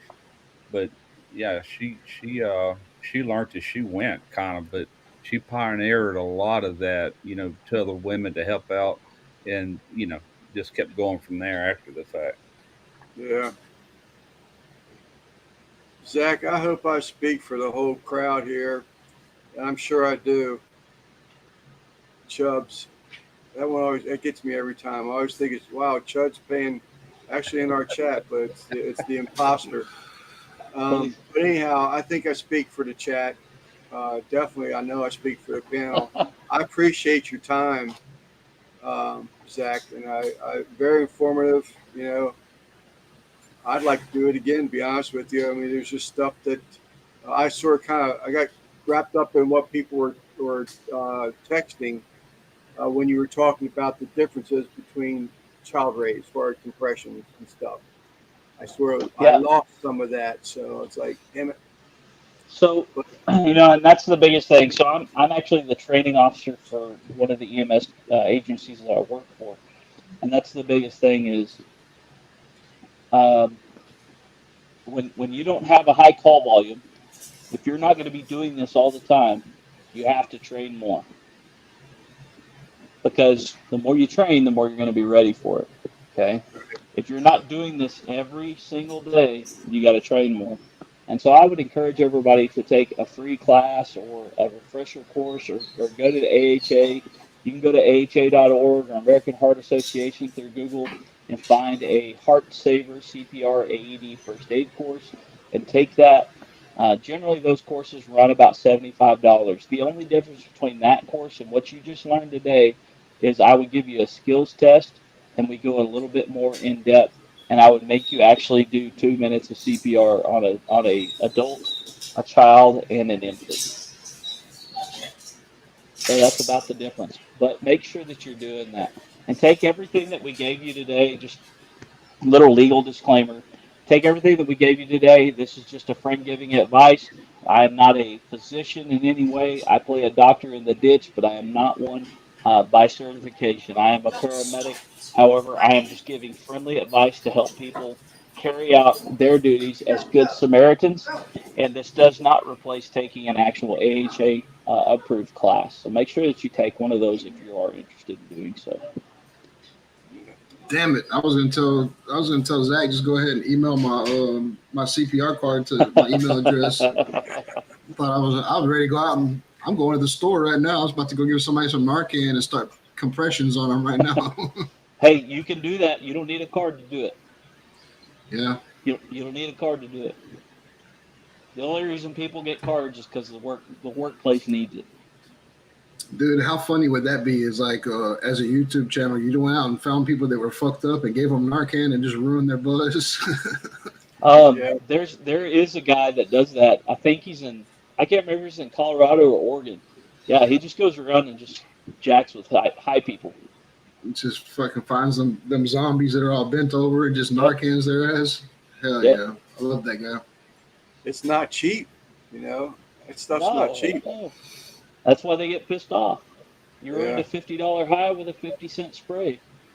They're pissed off. They got to go, turn tricks for that high. And, they got. You know how many truck lots they had to hit to be a lot lizard to buy that high?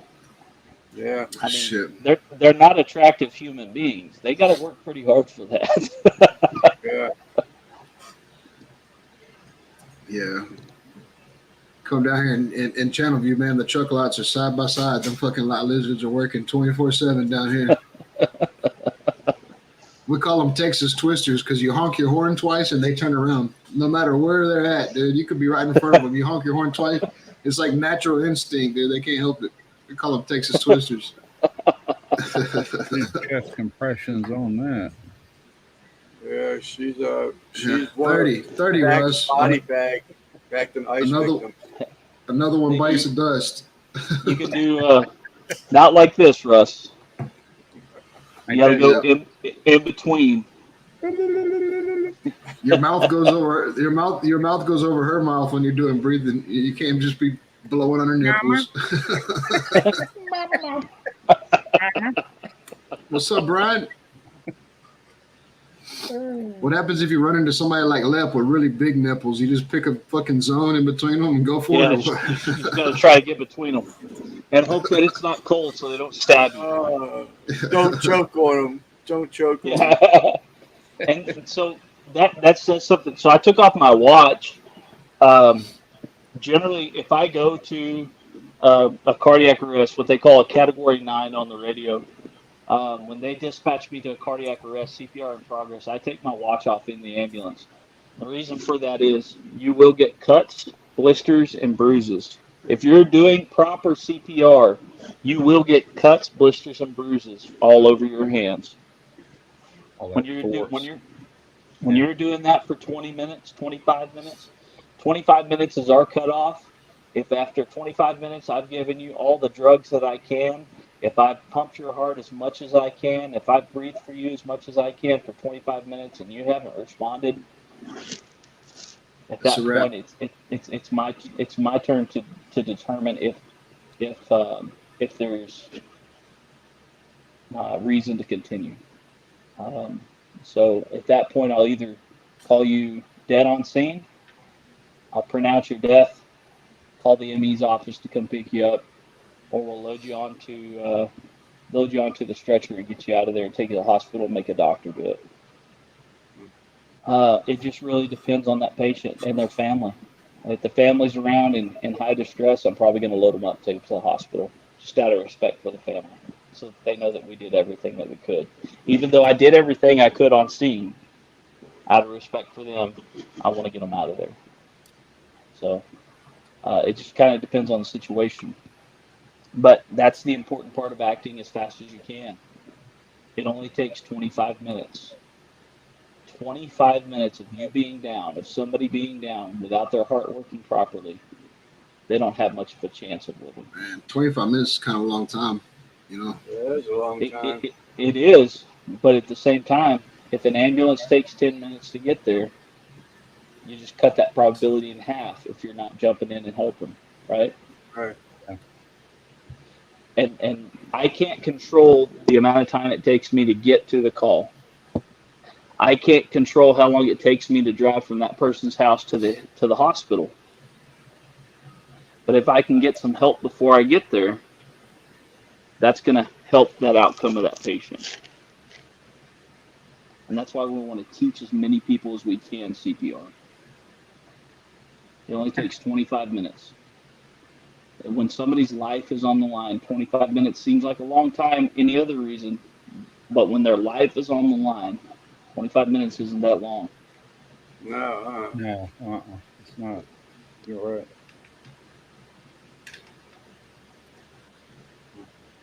Fortunately, I've never had to, which, like I said, I done forgot everything I ever knew, but I was certified at one time. But God, and that's been 40 years ago. You know what I'm saying? Things has changed since then too, obviously.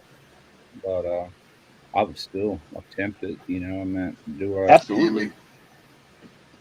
So the first time I ever had interaction with this, I was a junior in high school.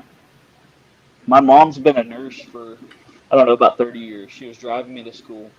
And we had this really bad intersection in town. And it was before we had a freeway built. It was before Lubbock was a big city. It was before we had a freeway built. There was an intersection there in town right by the railroad tracks. It was in between our house and the school that I attended at the time. And we pulled up on this. We saw this wreck happen. A guy just rolled out in the middle of traffic and got T-boned. And traffic was going about 50 miles an hour, and he got hit right in his driver's side door. Bam! And so, of course, Mom being a nurse, she has to stop. She's legally obligated to stop and help. And so I jumped out. We had a 1981 F-150 with a toolbox in the back. I jumped out, and Mom said, "Get a pry bar." So the truck was jacked up.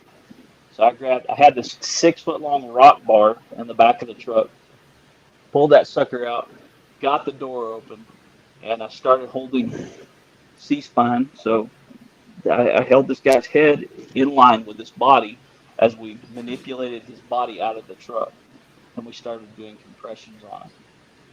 This was 7:45 I was supposed to be at school at 8:15. We did compressions on him for about 10 minutes until the ambulance showed up. Ambulance showed up. They did compressions on him for about 10 minutes, and they called him dead on scene. I went to school, went about my day like nothing happened. My mom, after work that night, came and talked to me a little bit. And she wanted to talk to me because that was a pretty traumatic thing for a 16-year-old to see and to help out with. And from that moment, I knew that I was supposed to help people out. I didn't know in what capacity. I didn't know how. And it only took me about, 10 or 12 years to get my head on straight to where I could sit through college long enough to get my degree in emergency medicine and get out here in the field and help people. But see, it doesn't take a degree to help people. It takes a class just like this, of friends sitting around, talking about it and figuring it out so that we can just jump in and help each other out. And that's what the world is going to get better by, us just helping each other out. I don't give a shit what your religious outlook is. I don't give a shit what your political outlook is. I don't care about any of that. If you're dying and you need help, I'm going to help you out. And I think we all have that same outlook. And the more of us that are around the world, it's a barbecue community. That's what we're all about. I think the better the world's going to be. Amen.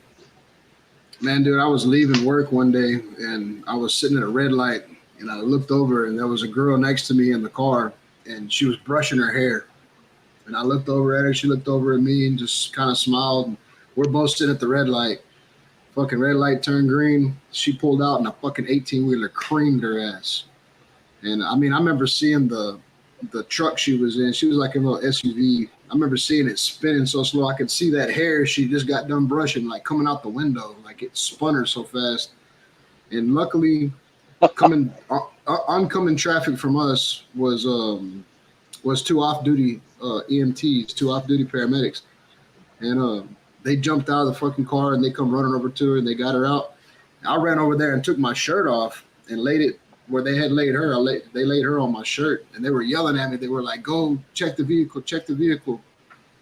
Man, I walked over to that vehicle, dude. And before I even walked up to it, I could see a car seat in the back seat, and I was like, "Shit!" And at that point, like, I almost didn't even want to walk over, but I did. And luckily, there was nothing in it. It was an empty car seat. Yeah. They were screaming at me, "Go check the car! Go check the car!" I was like, "Bro, like, this ain't for me." Like, I could tell you at that point right there, like, respond. I mean, just seeing all that shit happen and being involved with that, I couldn't be no paramedic. Yeah. I couldn't be no ambulance guy. And it's amazing how often when we look for stuff like it, now that we're aware of things like this, we're gonna realize it in public. Now that you've trained about it, your brain is thinking about it, and so subconsciously in public, you're gonna see it more often. I was driving home from Conroe. I went and picked up my late father-in-law's motorcycle to rebuild. He had a 2004 Wide Glide. He passed away. I'm sorry, 2002 Wide Glide. He passed away in 2004. It's been sitting in the barn ever since. So the rats have gotten to it. It's just in bad shape. So we went and picked it up, and we're sitting on 45 in between Huntsville and I think was it Madisonville, just above Huntsville. Something like that. So we're sitting there, kind of, it's 10 miles either direction to a major city, and I'm like, man, why is the traffic so bad? And I'm getting irritated. I'm getting mad.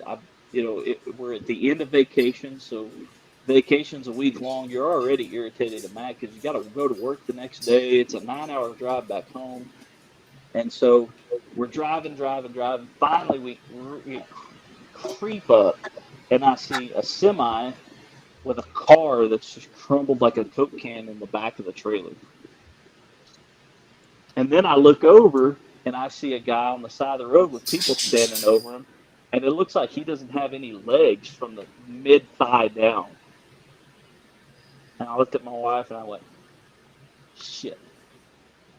I carry tourniquets in my truck. I carry neck braces in my truck now, but at the time I didn't. I just carried tourniquets.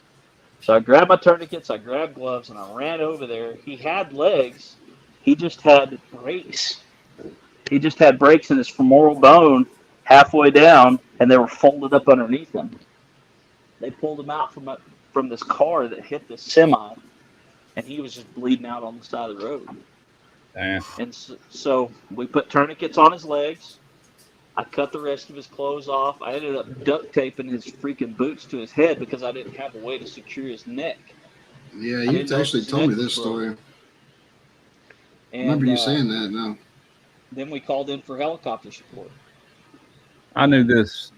I know this guy, and we worked together over in Mobile one time, and he was, we talked going back and forth to work, and he was telling me about this wreck that he's seen on Highway 63 over here north of Moss Point. And the guy, I don't know, he was a bad wreck, and he could hear him like hollering whatever. And so he run over there. He said, man, I think I broke my neck. And he's sitting there trying to hold his head upright till the ambulances got there. And the guy ended up dying right there while he was holding his head. It's like, holy crap, dude. Yeah. It's horrific. And that's pretty traumatic for us for people to witness, right? Like most people don't witness that stuff normally. It's not normal to see those things. It's not normal to watch somebody die. It's not normal to see that amount of blood. It's not normal to watch somebody's head being held because their neck isn't intact. They have what's called an internal decapitation. And the only thing holding their head up is the skin and the person holding it, right? It's not normal for that. And there's a lot of trauma involved with that. And there's a lot of trauma that, even with me who sees, I go to work and I expect to see it every day. And I don't see it every day, but I see it pretty often, more than a normal person. There's a lot of trauma with that. It kind of messes with you. And so it's important that you talk to somebody about it. If you've ever been in a situation where you've had to render aid or you've seen somebody pass away, you've seen somebody die, make sure that you talk to somebody about that, whether you're religious and you go see your pastor at your church, a counselor. The state, depending on what state you're in, offers different counseling services. You can go to a firehouse, an EMS station, or anything like that and ask somebody if you can talk to somebody. There are services out there to talk to you about that because that is very traumatic. It's not something that a normal human being should have to go through on their own. And, there's help out there for you. Because I'll take it from me. I see those traumatic things, and I didn't think it would affect me. It definitely did. If I was to tell you that story a year ago, I probably would have cried. It just affects you Yep. different ways. Everybody was telling me that same shit, with my situation with that guy at the store that I had to shoot. They were like, "You're gonna need to talk to counselors and shit." And I don't know. Just I guess the situation, the way it played out in my head and everything, doesn't bother me that bad. Sucks, but So I think I've been in similar situations, but with while I was on a joint task force. I spent a long time on the Mexican border in a joint task force, and there were different interactions with people that called for deadly force. And the thing that disturbed me the most wasn't the fact that I had to do that, but it was my indifference to it afterwards. yeah, And the thing was, I was going, am I messed up for thinking that I'm not wrong for taking this human life? And I struggled with that for a long time because I was raised in a very religious family.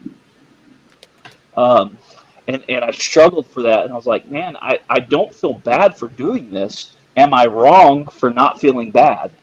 Am I wrong? Is there something wrong with me for not feeling guilty for taking this life?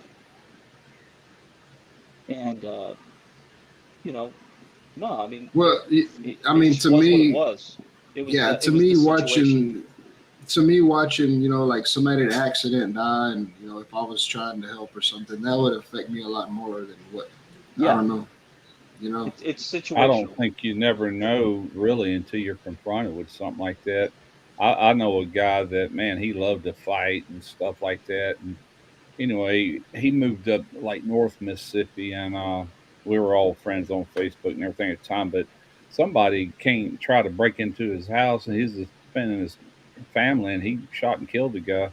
And man, it threw him for a loop to the point that he become a preacher. I mean, and he used to be anything but religious.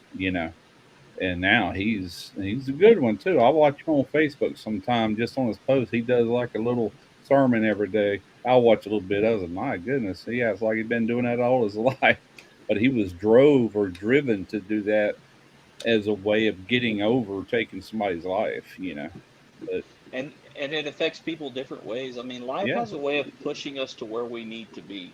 yeah, yeah, And maybe that's where he needed to be, and he just needed to be pushed into that direction. yeah. It just depends on how it is. And I'll the be honest with you. same thing is true. I mean, probably one of the more traumatic, other than taking somebody's life or having a child die. But I would say the third one below that would probably be divorce, especially somebody you've been with since the Yeah, beginning with your kids and everything. That's pretty traumatic. And I've yeah, seen it go both ways. It either drives men or women to bar rooms, or they get religion, one or the other, yeah, or they just get downright stupid, end up in prison. yeah, There's a yeah. couple of outlets there. yeah, Yeah, I've everybody been has through their own been through both coping of mechanisms. them. Uh, go ahead, So Randy. Everybody has I've been through both of them, man. Yeah, I'll be everybody They has honest their with equally own you. suck the coping same. mechanisms for sure. The only divorce that bothered me was my first one. That was a 20-year marriage. That one messed me up for about 3 years.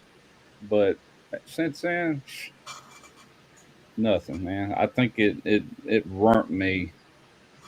Actually, It not that I run can you. hold down a good marriage because I'm doing it now. We have no problems, no issues whatsoever.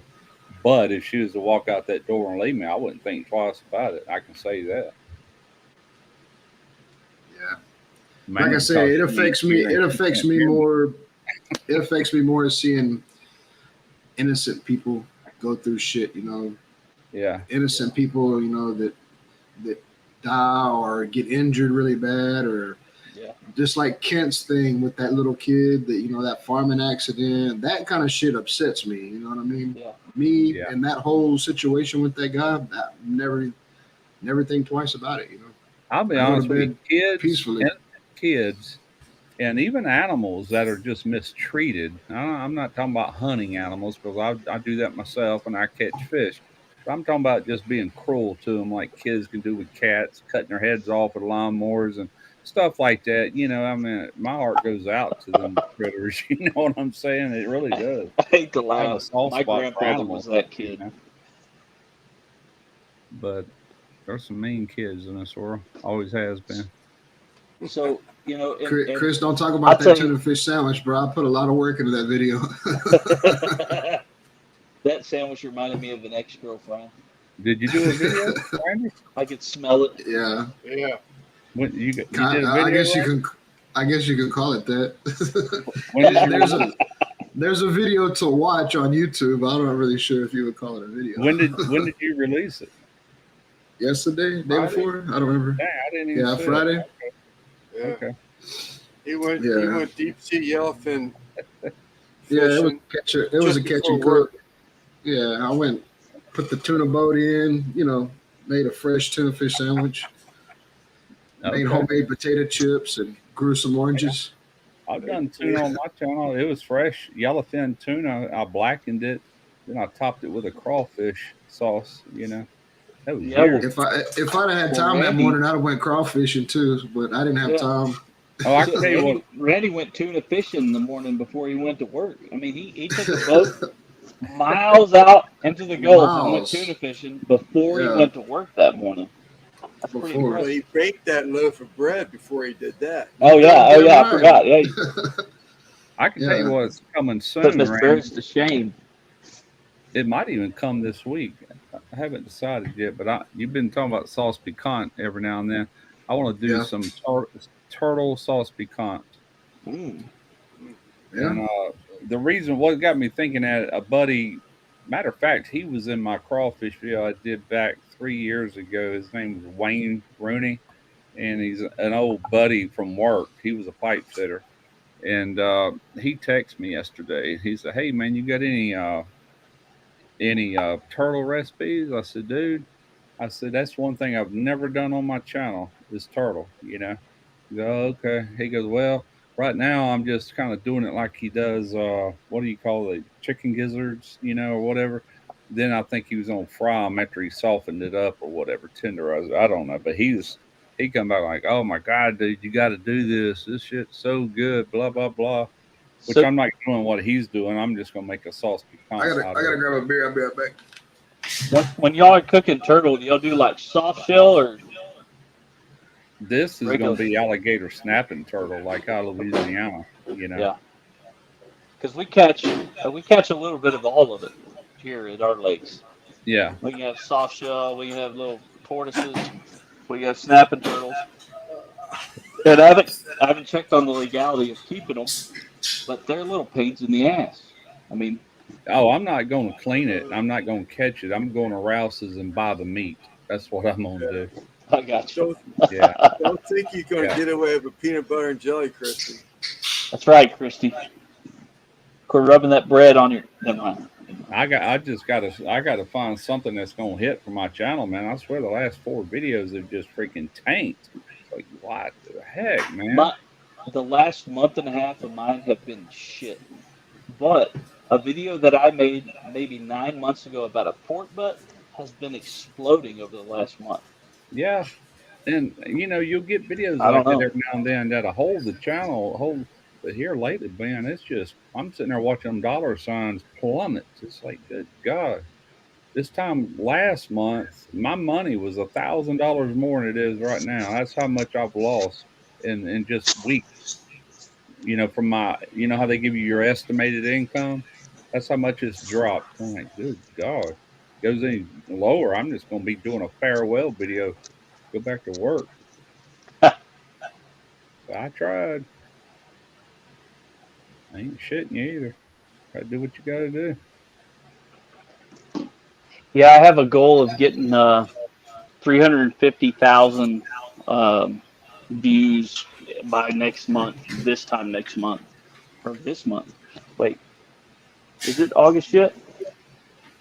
No, No, Day after tomorrow. So Monday, middle of Tuesday. so in 2 weeks, I need to get I think like 28,000 more views views, which I've been getting pretty much that. I've been averaging right around 1,000 view hours a month and 25 to 30,000 views a month. That's And pretty good. And so I'm setting a goal to Yeah. keep growing like that. I need to watch that port video and figure out the format of it and replicate that with different videos, because whatever it was in that video worked. So whether it was the format or the whatever I did in that video is what worked, and YouTube liked it, Google liked it, and so I need to rewatch that video and kind of conform my videos going forward to that same format, I think. Yeah, they recommend doing that a lot of times. Like, there's been times, and I know why it does it, like around November, late October, views that kind of start pointing upward because of holidays, and all the videos I've done in the past, they'll start doing well, and YouTube's like, oh, your views are up. Try to figure out what made these videos popular, and add it to your new video. I'm like, I know why. It's holidays. Yeah. I'm nowhere near your your inventory of videos or anything like that, Russ. I don't have as many as you think I would for being 11 years now. I've got it's over 400, but I don't know exactly how much over 400. It's not as much as you would think. I think I've got about 200. I try to put out a video and a short every week. Yeah. And so, including both of them, we're just like 250 or 260 or something like that. Well, I can tell you how Man, many it's shorts I got on my channel. I got 4 shorts, and I said I ain't doing them. I got 2? Yeah, no, So- I just had to do something. I was sitting in the car and I was looking. I never look at analytics. I never look at them. And I was looking at my phone. I was looking at my analytics, and it had been over 30 days since I put out a video. And I was like, shit, man, I need to put something, even if it's just me saying I'm sorry for not putting out a video. And it just, I made that that's little bullshit. one of the tricks. If to grow, you've got to be regular with videos. People's got to get used to seeing you weekly, and if you can do it on the same day, that's even better. I've always My analytics look like an EKG reading. It's just Mondays when I do my live. Yeah. That's how much. So I tried to change my video output to Sundays, and the fact of the matter is, the people who watch my videos are watching these lives on Sundays. They're not watching my videos, and so I had to change it back to my Tuesdays. And 8 a.m. when I originally started posting, was at 8:15 a.m. every Tuesday, and there's not very many people on YouTube at 8:15 in the morning on a Tuesday.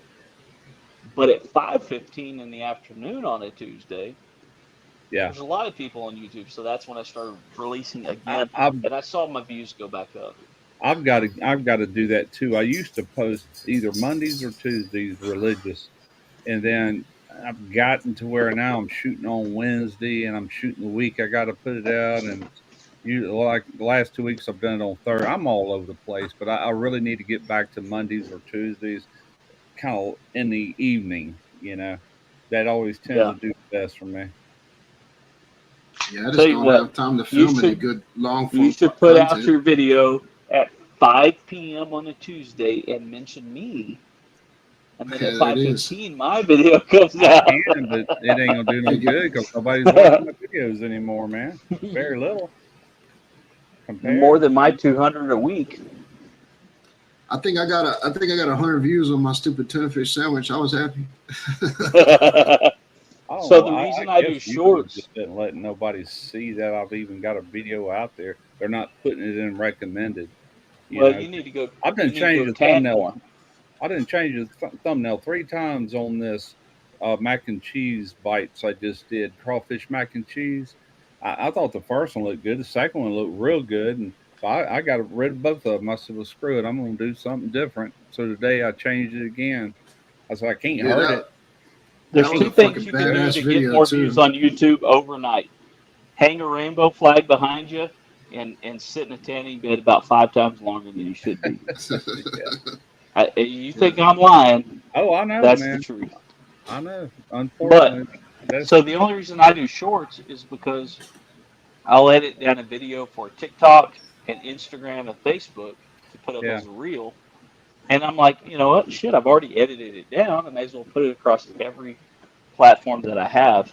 And so the shorts keep my view numbers up because usually my shorts will hit 1 to 2,000. My last short didn't do very well. It wasn't a very good short, to be honest with you, but I needed a way Just, to write off that trip to the beach. So I did a reel for Facebook on that mac and cheese balls I did, or mac and cheese bites, and Dude, that fucking shit was banging too, Russ. That but shit looked good as releasing fuck.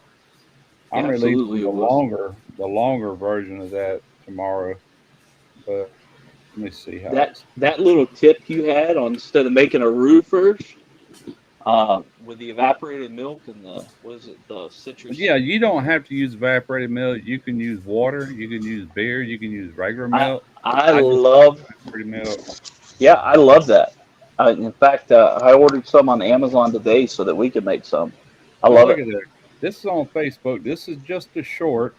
I put it up yesterday to show you the difference on traffic. That's already got. That's just a short. It's already got an 8.4 thousand views just just on Facebook. With only Now, 6 shares, that's when I that's do the impressive. when I do the long form, it'll do better. They always do.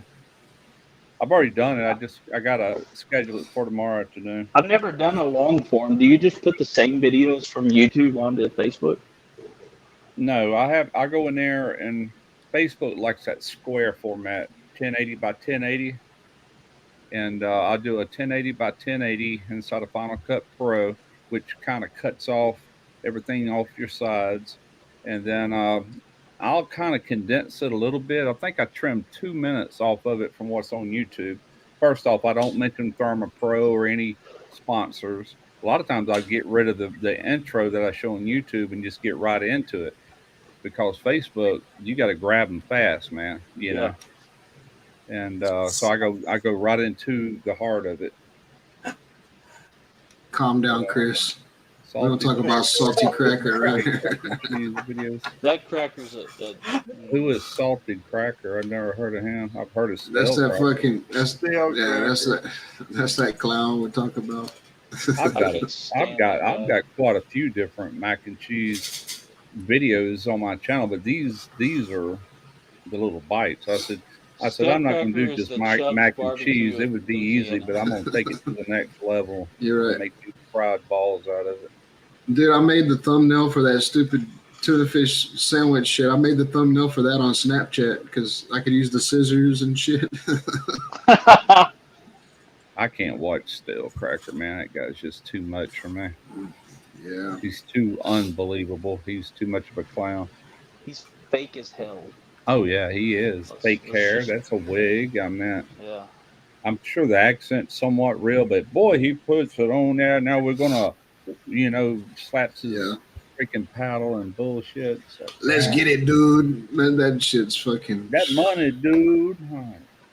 He's rolling in it. I love how everybody just ignored the fact that he caused an accident on the lake because he had a DUI on a boat. And they let him Right. go because he's a state trooper. in He's a Louisiana. state trooper. Yeah. Yeah.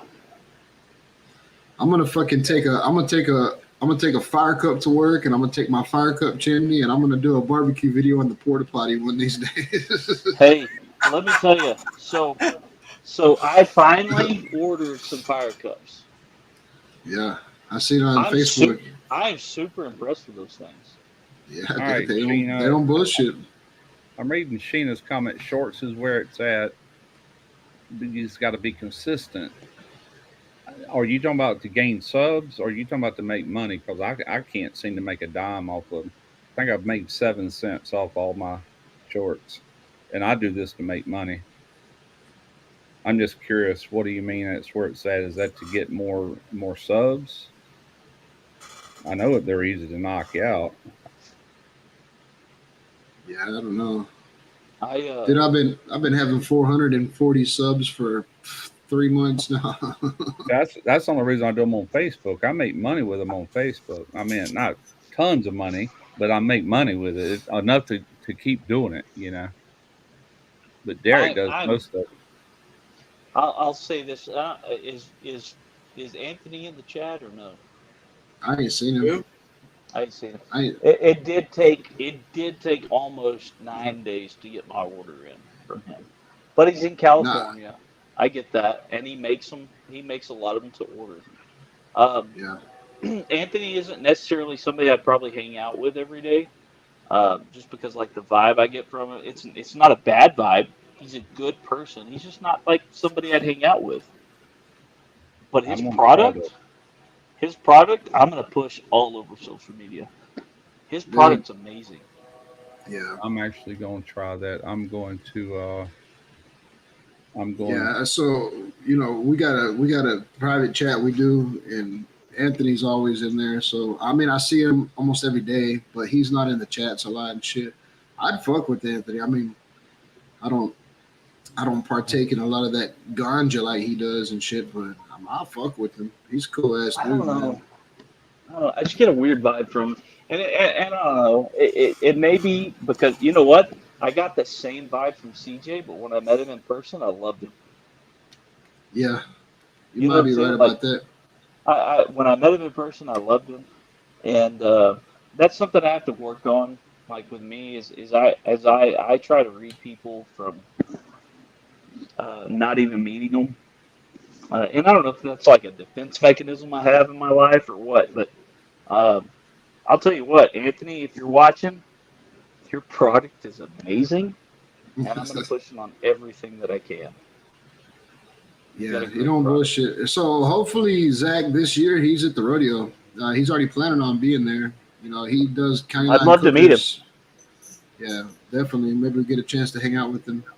Yeah, I'd Because love I to was meet the him. same way. Like watching CJ's videos, I was like, man, CJ, I don't know if I can get down with that. And then when I met him at the rodeo, dude's cool as fuck, dude. Love Yeah, CJ. You absolutely. know, Yeah,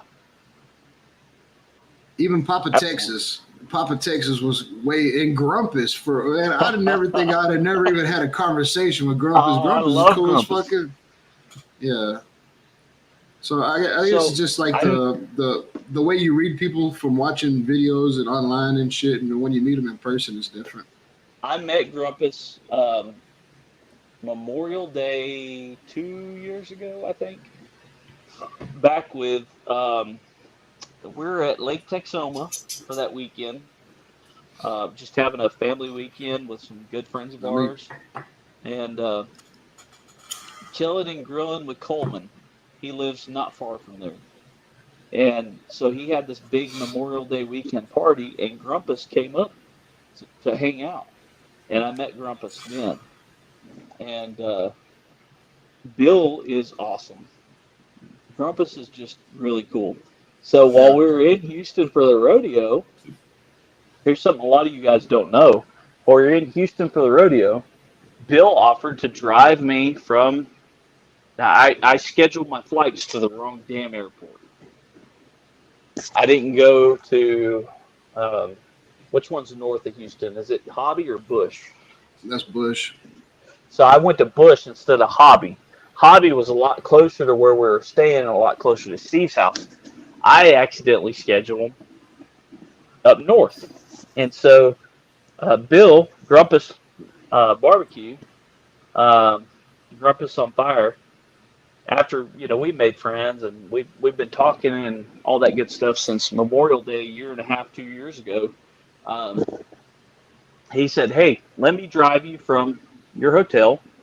Well, I'll take you to the airport." And I said, "That's fine. I'll buy you lunch. In return, let me treat you to lunch. You're driving me through Houston, basically. You're driving from this side of Houston to the top to north of Houston.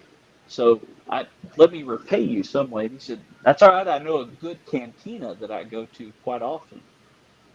I said, okay. That sounds good. I plan on having a few drinks before I get on the flight anyways. And so I said, "Hey, do you mind if a couple of friends of mine meet us there? I've got friends that live in Conroe. Do you mind if they meet us there and have lunch with us?" "No, no, no. Come on, bring them all." I said, "Okay, cool." So He said, we're going to go to this place called Ojos Locos. Oh shit. And I'm like, okay, cool. I love Mexican food. He's like, good. Yeah, it's real good. Bill is the one who suggested this. Drop us on fire. Yeah. It's I like get the that. Mexican Hooters. Oh, it's worse. It's like the in between of Hooters and a strip club. If there's an in between, that's Ojos Locos. And I'm not mad about it, but Why? my friends Why? showed up with their 3-year-old. Why won't YouTube let you change the thumbnail on shorts? That aggravates. I got Oh, the yeah. ugliest. I just uploaded that one because I started doing it back when I did the 4, thinking it would help lead traffic to the full form, and I couldn't tell where it did. It might do a little bit. I don't know. Sometimes on your phone, it'll let you do it on YouTube Studio from your phone. I've tried it from my phone, and I've never been able to again. phone. That is aggravating as shit that you can't make a thumbnail for a short video. Yeah, it says here. Doesn't it say upload thumbnail though? Can't you make a picture and then upload that picture? Not for shorts. Only Yeah. sometimes on my phone it'll let me do it. TubeBuddy will tell you can, but the next line down says you can't create at this time you cannot make thumbnails for your Yeah, short that's what video. it's saying here. It says for now you can't change the thumbnail on your short. It's been saying that for freaking forever, So man. it never fails unless you want to keep doing them or re-editing your shorts. It never fails. It's about YouTube picks a picture out of your short about the same time you're scratching your ass or something like that. You never get a good picture for a short that they want to pick out of the video. It's like you stand there with your arm in a way or whatever it is. It aggravates the crap out of me. Yeah, I don't make shorts enough to know anything about it, but I know on YouTube Studio you can upload a thumbnail for a video anyway. With the thumbnail I'm looking at, nobody's gonna click on that, and there's nothing I can do about it. I'm sitting there on my phone too, and let me go to edit. Crawfish. You can go in there and change your clips around sometimes and get lucky with a better picture, but they don't even give you options. You know how on the long form they give you like 4 options to take something out of the video? They don't even do that. It's like Facebook. There was a thing. Why can't y'all? YouTube put a video out. I'm sorry, not YouTube. TubeBuddy put a video out. It's been a couple months ago, where they said that there's a possibility that YouTube's entertaining the idea of deleting thumbnails. Well, it's How? already up. What would you do? You're just gonna click on the person's name? How would you not click on a thumbnail? A thumbnail brings the audience. Yeah, that's the whole argument about the thing. Well, I just put it on there. It's already gotten 6 views, so wish me luck. I ain't worried about it too much. I would like for it to lead traffic to my, and I put that in the description. Crawfish mac and cheese bites. Watch full. Sheena says she can change her picture. I've never been able to change it. It tells you that you can't change it. Sheena. If you do YouTube Studio on your phone. Wait a minute. Mine always lets me change short thumbnails. Click the picture icon, left corner of short at top. Oh, she's got an iPhone. But Sheena's content, I mean, it's her in front of the camera. It's a lot of it is the same kind of, so it's different than like a cooking video where you're trying to make a highlight of the actual product. YouTube Studio on your phone is what she's talking about. I'm on it right now. What do I click on? What was that? That's a thumbnail they gave me. Click edit, the little pencil. Yeah, I did that earlier. All right. Sometimes it works for me, sometimes it doesn't. Sometimes do I click on the thumbnail they gave me, or what kind of screen you got? Terry. Yeah, see, it's not letting you do it. Usually you can click on the thumbnail and hit the little, it's like a partition square. Click edit, she says. I am on edit. It says edit video right there. See? Yep. Right there. Drop your phone. Huh? That's so. Like I said, sometimes it does. Sometimes it doesn't. I don't see that. But that's more where I do options. it. Let me hit sometimes it lets you. And I don't know if it's a glitch on YouTube side or what. What up, Oh Madwood? no. Add tags, allow only audio. I don't want to let nobody do crap to it. What's up, Oh, look. Simon? No, I don't see no way to do it on my end. So I'll be stuck with that crappy thumbnail. No, if he wants in, let him in.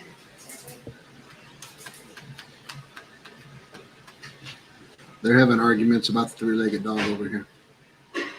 Three-legged dog. Is Bailey still taking to him? Bailey? Oh, that's her dog, man. Okay. Let's see here. I'm not giving up. I'm not giving up.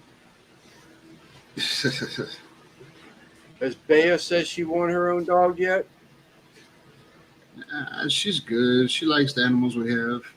She can appreciate them. Like me and Christy were driving. What's up, Lewis?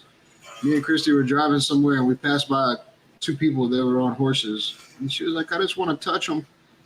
I was like, "Wow, like you can't just appreciate them with your eyes from a distance." Christy wants to pet the animals. All the animals. Zoos don't work out too well for her. They put them in enclosures. You can't touch them. Zeus piss me off. So, Russ, do you think release day and time is important? They have a feature, Dave. It's in your YouTube. For whatever reason, my channel don't have it. I have seen it on other people's channels where if you go scroll down, it'll tell you the best time of the day to post a video for your viewers. But it doesn't work on my end. But George showed me on his channel. John Salt Pepper and Fire showed me on his channel where it actually has a column. If you scroll down, it tells you what the best time of day to post your video would be. I had a YouTube manager at one point, and I asked her, I said, "Can you tell me, looking through my analytics, what you're seeing?" So she'd talk to me on the phone while she was looking through my stuff.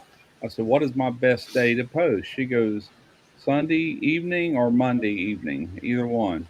And that's what I did for a long time, and I used to get good results, but I just don't get results at all, man. Like I used to. I hate it. All good things must come to an end, I reckon. Yeah.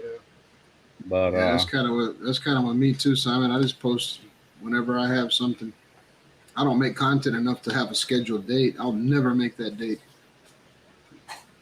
yeah, you're supposedly, if I was reading his question right, they claim it's kind of like watching your favorite TV show growing up. You knew what day and what time that was coming on. You just knew, and so you'd make sure you're sitting in front of the TV when that came on. Well, you can get to where people get used to seeing you every week, same time, same day, same bat channel, then it can help you, you know. And I do I mean, I believe can that. see that. I can see that. I tend to get all over the place sometimes, you know.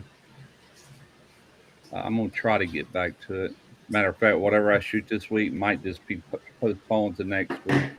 But what if like somebody like me, if I had a video dropped every Monday and every Thursday or something like that, like, dude, people would get tired of seeing me. No, not once a week. Where people get tired of following you, it ain't that they're tired of following you. They just ain't got time to watch. If you're putting out 3 and 4 videos a week, I know some people that does that.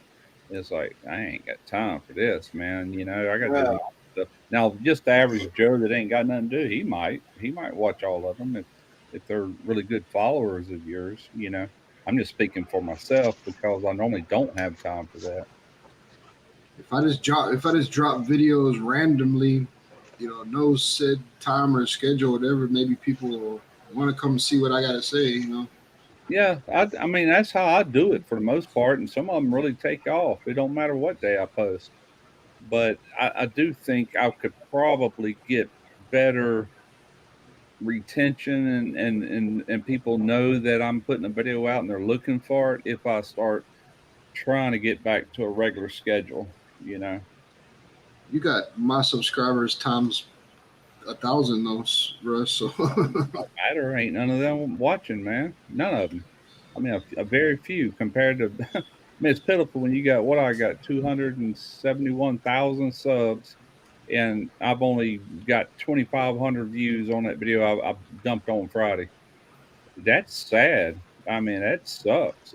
That's I don't know what percent, and I can guarantee only 15% of that was subs. Rest of it's just people happen to see where YouTube did recommend it a little bit. You know, it's like You don't should mean show a more thing. nipple.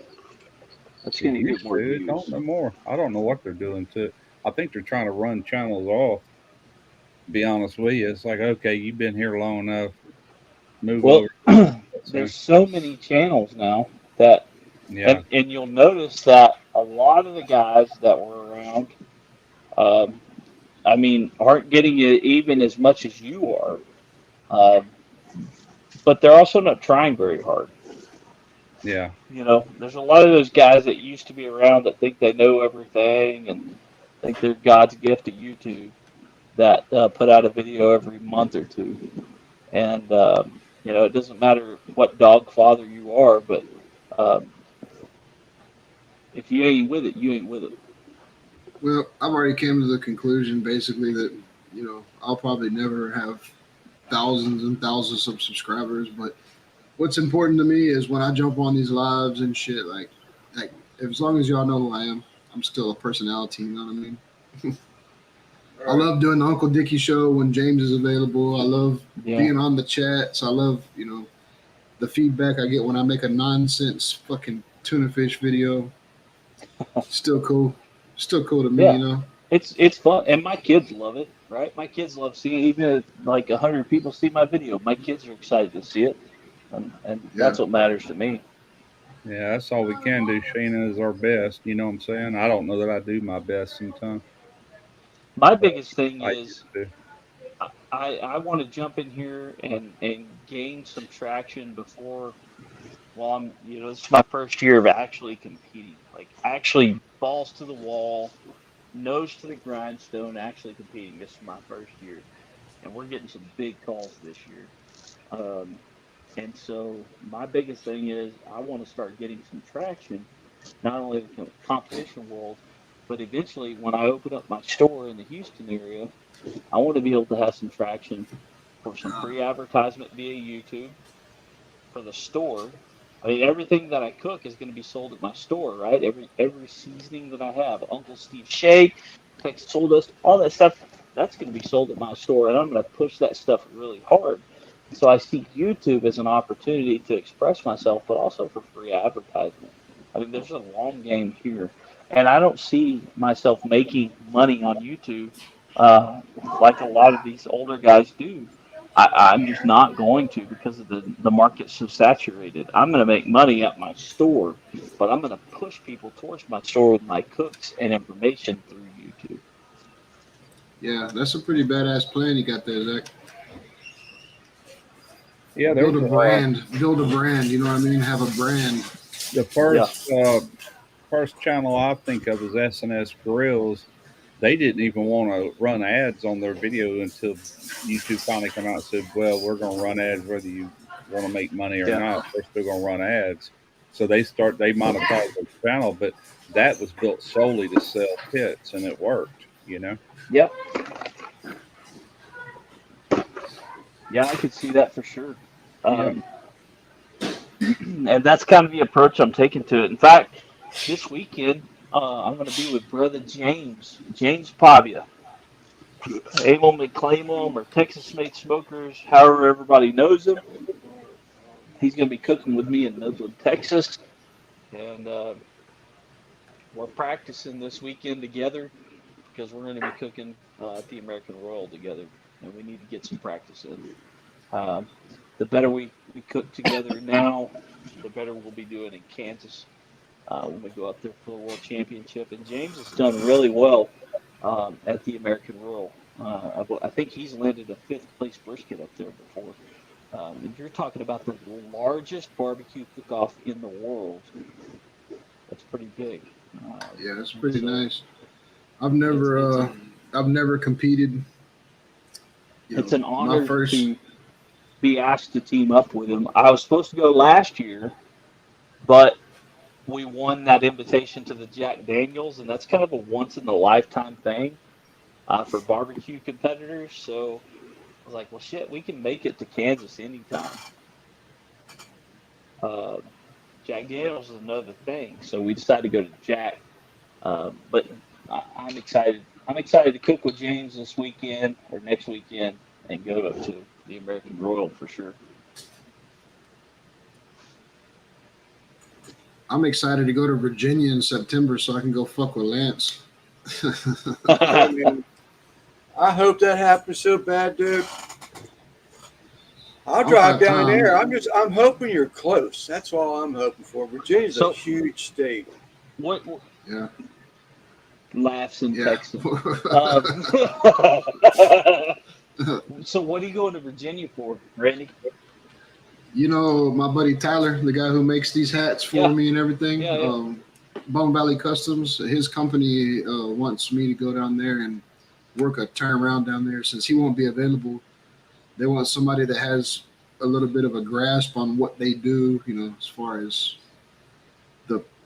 they do a particular craft. I mean, they build acid towers, so they need somebody down there with some experience. And since I'm just coming off that Dow job for 7 months with them, since Tyler can't make it, they want me to go down there, and they're paying a hefty penny. So Good. I kind of feel obligated to go.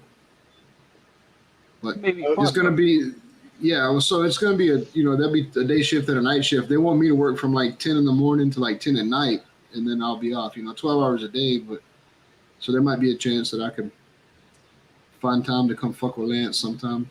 Yeah, well, which you Yeah. James was you go to talking work the about? next day. I won't have to go to work the next day, so it's easier for me to go get you. But you're saying Tyler's not going to be there too? Is that what you just said? No, that's the whole reason I'm going is because he can't make Okay. it. Okay.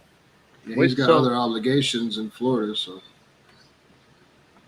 What What's up, what Russ? company do you? Oh, do you and Tyler work for the same company? uh-uh. No. Okay. Yeah, so that's how I met Tyler is when we were doing that job at Dow. I mean, his company subcontracted my company to come do, the quality. And that's how I met Tyler because he's, really high up in being like quality control for his company. So him and the other people at the company that he works for, they recognize that I guess I know what I'm doing. I guess I impressed them, whatever. So they actually wanted me to go to El Paso to another job, but they wasn't awarded that project. So I was actually going to go see Joe too, but just a little something, something. Yeah. I'll still work for the company that I work for, but they're going to subcontract me to go out of state. That makes sense. Yeah, that makes Yeah. sense. Which James was you talking about, Zach? James Pavia, used to be called Amon and Clayman. Oh yeah, that's what Oh, yeah. that's what I What's thought. his you last meant. name? Pavia, Pavia, Pavia. Pavia. Yeah, he's Mexican, I think, or got some in him. Yeah, he Yeah. is. Yeah, he's had some in him a few times. Yeah, I've been knowing James Uh-oh. for a long time. He's he's been on YouTube changed. forever. He's changed his name. His Texas name same is- logo. Yeah. Texas Yeah, same Yeah. logo, just different name. So Yeah. That's how I I got to recognize meet him. James in person in Uvalde last year at a cook-off, and man, he was right behind us at the cook-off, and we just hung out the whole time. And it was like you ever meet somebody and you just instantly click. Mm-hmm. That was James and I. We just instantly clicked. We had so much fun. We rode together. We just talked. We hung out. Hey, Brandon, that he's kind of mentoring into the competition world. Brandon Flores and his wife. We all just clicked, man, and we had an amazing time. And James is exactly what he seems like on screen. I mean, he's James. So yeah, Yeah. we had a great time. In fact, that was the episode on Food Network.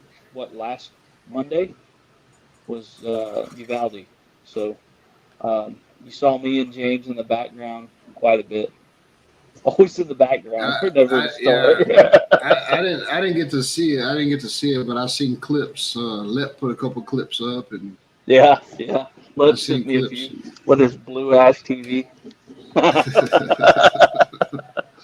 Said, Lip, you need a new TV, brother. It's blue. It's blue. It's going out. But Yeah, yeah, that's the way. I'm really excited about that. That's the way a lot of people were, man. When I met them, and I mean, shit. You, for example, Zach. You, Lep. I mean, like right when I met Lep, we instantly clicked. You know what I mean? Yeah. And Bam Bam, Yeah. fucking Papa Texas' son. Yeah. And I then love Bam Bam. even Bill Purvis, man. We walked up on Bill Purvis, like coolest fucking dude ever. You know what I mean? Yep. Like I'll fuck with them. Like we're on the same wavelength. You know what I mean? Yeah. Shit, it was fun. I can't wait till next February. I mean, shit. The first time I met you in person, I was telling the cop at the door to make sure he had some shiny bracelets available. Because I knew we were going to get wild. That's my biggest fear. Me being the out of state boy from Maryland and Texas, being stupid, drunk. What are you doing up here, boy? I can see that shit. Hey, Yeah, I didn't go to jail and I pissed on somebody's car, so yeah. it's fine. No, it ain't no big deal, Lance. Just don't say water. Just try not to say water too many times. Let me grab the can. I'm here back.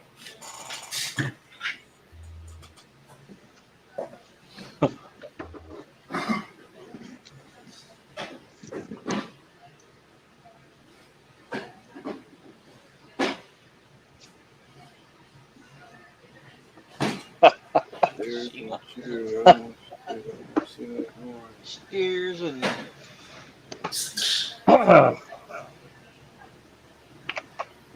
That was James. John L. was talking about how James helped him. That's exactly how Daniel, the Barbacoa Bandits, met James. James offered to hook up Daniel at a comp. I think he gave James a place to sleep or something like that. It was nothing. James with I always want to call him Amon Clam because I can't remember his new. that's how we know him.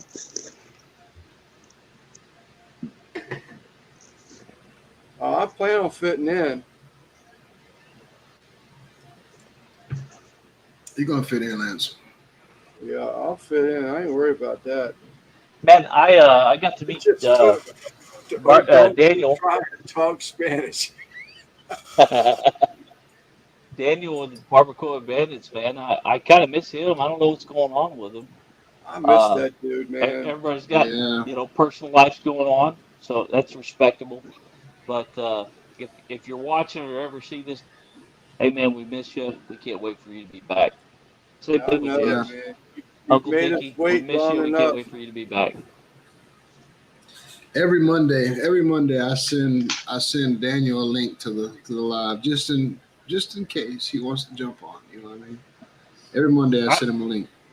I miss being on your lives, man, but god dang, man, I've been so busy lately that I feel like I'm neglecting my family sometimes. So I had to take a break from the YouTube lives for like 2 months, and Yeah. I just they needed me to be there, to be present, and I use It's the way it goes, a man. lot. I use you guys a lot to just relax and refresh and be myself. But yeah, my family needed me for a little while, so I've said it a million times, man. This is like my virtual bar. You know what I mean? Like I'm hanging out with my friends right now. Yeah. In the same sentence, if I was at the bar every night, my family would need me. You know what I mean? I am right here, but life is going on around me. I'm not focused on it. You know, I'm fucking with my friends. You know, so I can understand completely what you're talking about. And if y'all have never been to Houston, you should come because, man, getting to meet these people in person that I've talked to online, and Kent, Randy, CJ, all these people, that I've talked to online, getting to meet them in Uh-oh. person and just hang out with them all weekend long. Papa, Texas. It's awesome. If you can make What it you to got, Houston, Lance? make sure you get there. Gumbo Popeye. You made it? Are Gumbo you Popeye. Yep. okay? You ain't done the video yet, have you? I've recorded. I haven't edited yet. Okay. You made that, Lance? We had 2 of them last night. Wife don't eat Yeah. Popeyes, but she ate that. That's some pretty good crust you got there. I'm gonna do those dumplings or wontons. I've got the stuff to make that. I've got a bunch of that mix left.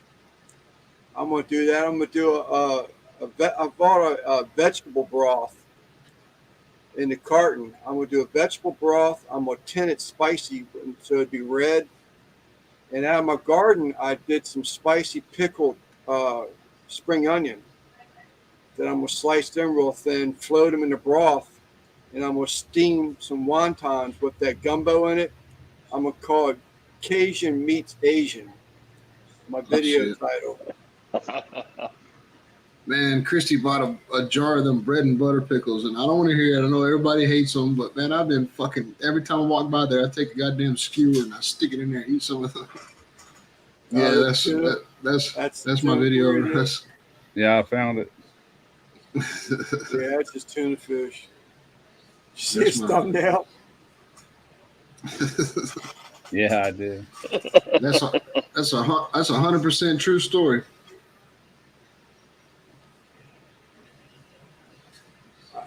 Simon sending super chats. Simon. Yeah. Hey, thank you, Simon. Thank you very much, bro. In the video, Simon, I actually did. I said, "Fuck you, Joe." I turned it upside down, but I think I'm gonna have to. I love a tried good eating it catch. out of. I tried eating it out of the tin, but I don't. I'll have to probably edit that out. I love a good catch, clean cook. Oh, wait a minute. That's exactly what happened too. Yeah, that's Lance's way. Lance eats upside down pineapple. I mean pineapple. Upside down fucking pot pie.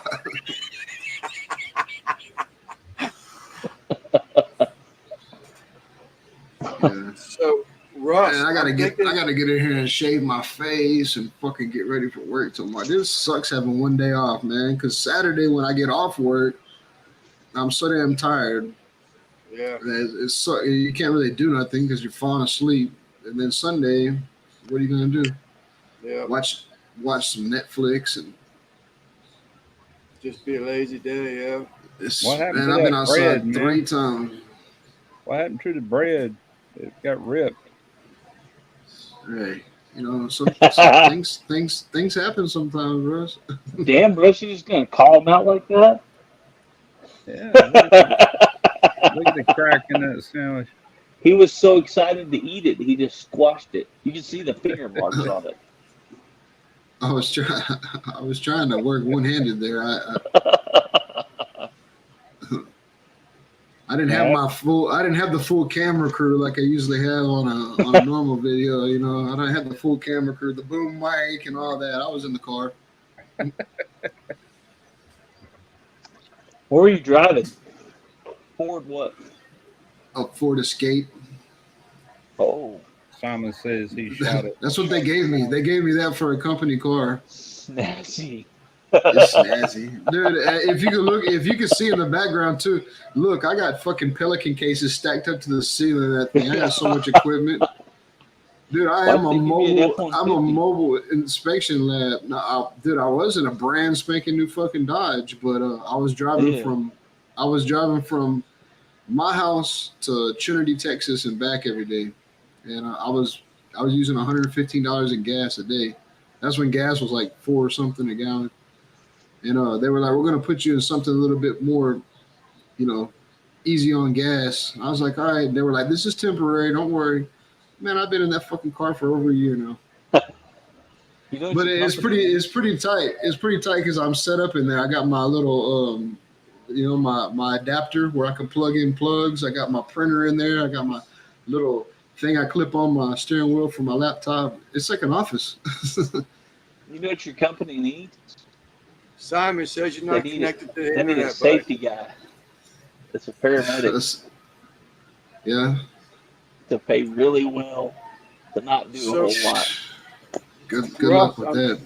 I'm gonna make you Mississippi and Baton Rouge people roll in their graves again. So I'm still gonna have enough of that gumbo left to where I'm thinking about. Wait a minute, now Simon's here. Is that Simon? Yeah. Simon, what did I just see? About to find out. Might have to remove him real quick. Simon's fixing to come on butt naked wearing a tutu. Oh, I saw. There it is. Okay. So, Oh, hey. Russ, I'm still gonna Oh, have hey. more gumbo left. I'm thinking about. I know you did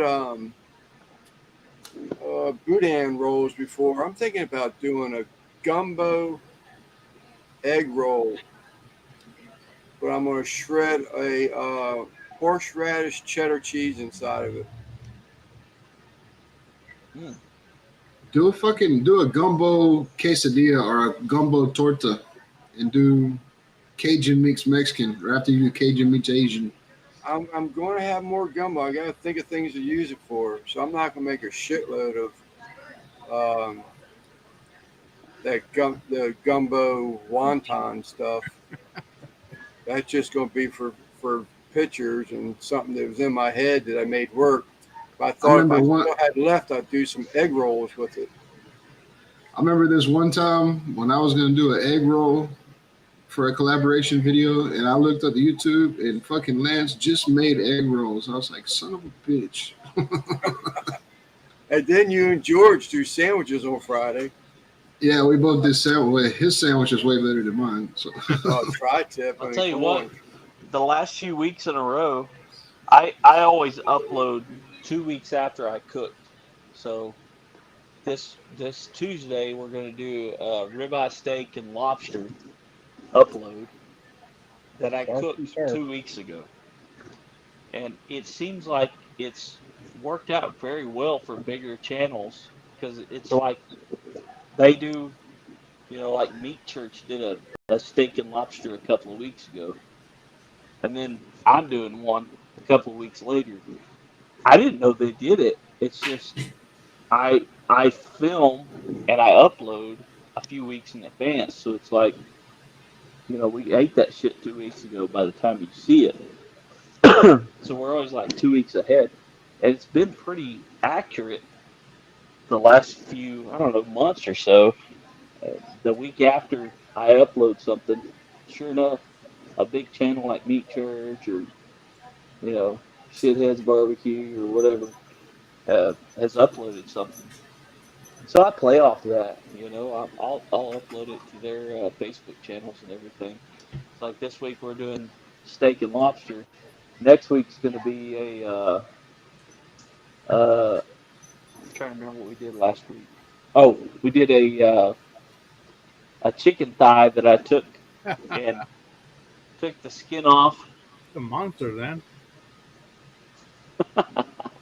I did that years ago. How long ago was that? That was 7 years ago. Man. It's a nice looking lobster. Yeah, it is. Here you're lucky to get 4-ounce lobsters at the grocery store. There's So a like thumbnail for it. Next week's going to be a chicken ballatine, which is like French. I'm sorry. I'm trying to listen to Zach. Keep cutting Zach off.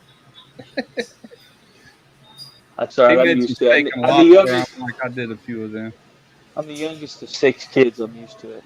I mean, So you next kid. week we're doing a chicken ballatine, which is basically a French way of doing stuffed chicken. But what I did was take chicken thighs, and I took the skin off. I took the bone out, and then I ground the chicken meat, and then I added green chilies, mozzarella cheese, seasonings, and made a meatball, and then wrapped the chicken skin back around it and cooked it like a chicken thigh. And then I saw that another big channel North Texas Barbecue Addicts posted one with boudin stuffed chicken thighs. So it's very coincidental that I'm doing Oh, it did you within a say week. stuffed chicken thighs? Yeah. Okay, carry on. So it's very Russ is coincidental. writing it down. I'm doing all these like within a week of each other, but it's working out. Like it's coincidental, but it's working out really well for me. I don't So know his why. video is still in an algorithm when yours is coming through, or Yeah, vice versa. yeah, exactly. Keenan just did a stuffed uh, chicken thigh. I'll be right back. I think it's like Chef Coyon or whatever his name is. I can't remember his name. I it's Coyon or something like that. Some cool ass name. There's a boudin stuffed chicken thighs, but I got another one where I did it two different ways. It's a real old video. I was hoping that one would have popped up, but it didn't. It goes way back. Oh well. Sheena, you going live tonight, Sheena? Fly fishing isn't my strong point. There was a guy in the chat here, Natural State Fishing. This guy paints and ties lures. I follow his channel. He Is that the threw guy out, that painted his grandpa on a lure? what's that? Is that the guy that put his grandpa's picture on a lure? No, no, that's Oh, someone else I saw on Facebook. that's But not the guy that lost grandpa twice. no, this guy he threw a fly rod out, threw a fly rod out to college and caught a damn catfish on a fly rod. Nice. Let it sink, didn't he? I guess Catching them he did. top water catfish. They have to be a one of them hard is. Yeah. Shit. I got a sheep's head while I was down there. You know, I told you I went down there for 4th of July, and I paid for an excursion, and I showed up, and I was right on time, and apparently I was 45 minutes late for those assholes. So if you ever go to Williams Fishing Charters in Galveston, Texas, tell them to go F themselves because they suck as human beings. So I lost $300 on that fishing charter. But ended up, I had a friend down there that had a place down by the canals and a boat, and he said, "Hey, the family's not coming down until tomorrow. Let's go fishing." And we went down to the oyster reefs. And there's a place that the state of Texas actually leases out to oyster farmers, and it's out the Gulf, and it's just got a drill stem that sticks out of the water, painted white, that kind of sections it off. Shit, we went down there with some popper bobbers, and I caught a sheep's head down there. We caught lots of red and some trout. Red and trout weren't big enough to keep, but my sheep's head was, and so we took that home and cooked it. It was Dude, pretty we actually got a problem with bull reds right now. Like it's becoming a problem. Like Hey, you get out there and you're catching more fucking bull reds than you are anything. Even hardheads, you're catching more bull reds, and after you fought about 3 or 4 of them bull reds, I mean, you're fucking tired of catching them. You can't do nothing with them. Hey, DDC, I read what you said. I'm not from Louisiana. I'm next door in Mississippi, just so you know. Man, I hope fucking Zach don't need CPR because he's all the way in fucking Lufkin right now, and it's gonna take me more than 25 minutes to get there. I think he was choking. I do a lot of Louisiana type food. You good? I was choking. I coughed it out. I'm good to go. I am going to be back in just a second. I'm going to go inside, grab something to eat. I'll be right back. All right, Zach. Yes, sir. Where'd you catch that tuna at, Randy? Walmart? You have to ask Christy. So this is a secret. Walmart. It was a secret spot. We only me and Christy know. That's where I got the crawfish for that last video. I said it on the thing. I said, got these from Walmart. That's what Derek used to call it. Walmart. Hang on, let me grab a can. I got over there and I didn't realize they were frozen. When she got them, she put them in the refrigerator, and the next day I put them in the ice chest with all these ice blocks in there. Not ice, but the frozen things you put in there, keep it cold. Got over there, and I'm getting ready to use them, and I told Derek, I said, go in there to the ice chest and get them 2 bags of crawfish. Brought them in there, and they was rock hard. Like, oh shit, I need them like right now. So he went to running hot water over the bags, and we just had to wait for them to thaw out. Then I finished the video. I'm like, crap, man, I got to start checking that stuff. They are in the freezer section. I should have known that. Yeah. What was that? I think a Monday. So Monday I had a little container and I had like 4 beer cans in it. I was outside and Christy had just bought a bag of ice and put it in the deep freeze.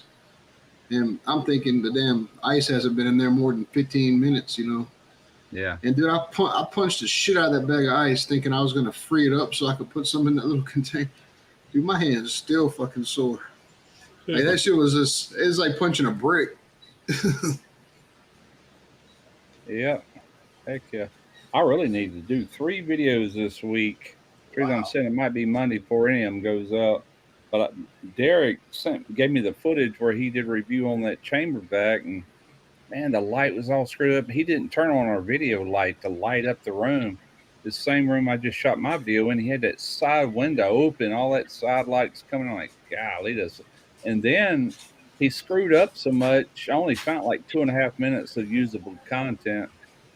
And so I called him and I said, I'm going to go back. I'm going to come over there and shoot it myself. Man, you didn't talk about the dimensions of it, what size bags it can use.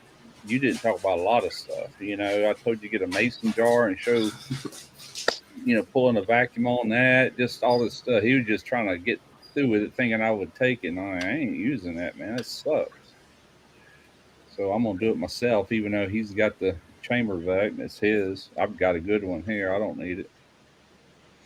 But then I've got to do a video on this power station. They sent me 2 of them things, man. I can't believe that. I know it, man. I told my wife that the other day. It's only 500 watts. Really, all you can use it for is recharging computers, cell phones. You might run a small appliance with it. Yeah, we had a bad storm come through last night. Knock our power out. Took a couple trees out in the backyard. And we were talking about generators. I was telling her about those ones you've been getting lately. Yeah. Solar panel chargers and all that. But I'd really like to have a diesel powered generator personally, but I don't know if I'll be able to afford that shit. I tell you what I want. I follow a guy called Hacksman. What I like about them though, Russ, is that they're electric. I mean, it's electricity, and you don't have to run a fucking generator. Generators are loud, man. Yeah, they are. Well, this guy, he was showing how to hook it up the right way and the wrong way to hook it up to your house. And he's got a 9,000 watt generator, but the last one he had was 13,000. He wasn't sure if that was if the 9,000 was going to power up his house, which it did. And anyway, he bought this new generator. He bought this new generator. It runs off propane. Yeah. Propane tank. I'm like, that's the one. Maryland, if you get one of them, you got to bury the damn tank. Explain that to me. Dang, y'all got some messed up laws, man. You got to bury the damn tank if you have one of those running your generator. That don't even make sense to me. I want to take out one that runs off natural gas because our house. Yeah. The Generac. The Generac. That's what I need to get because our gas never turns off during a storm or never has. I'm not saying it can't. Yeah. Those Generac backup generators, like my grandmother and them have down there, it runs off natural gas, and you never even know your lights are out. You got to go actually to the panel and see the light running to know that your generator's running.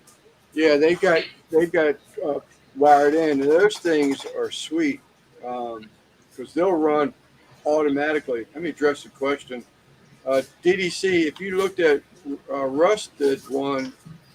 He actually ran a smoker for, was it 8 hours, Russ? Yeah, that was on my 2,000 watt.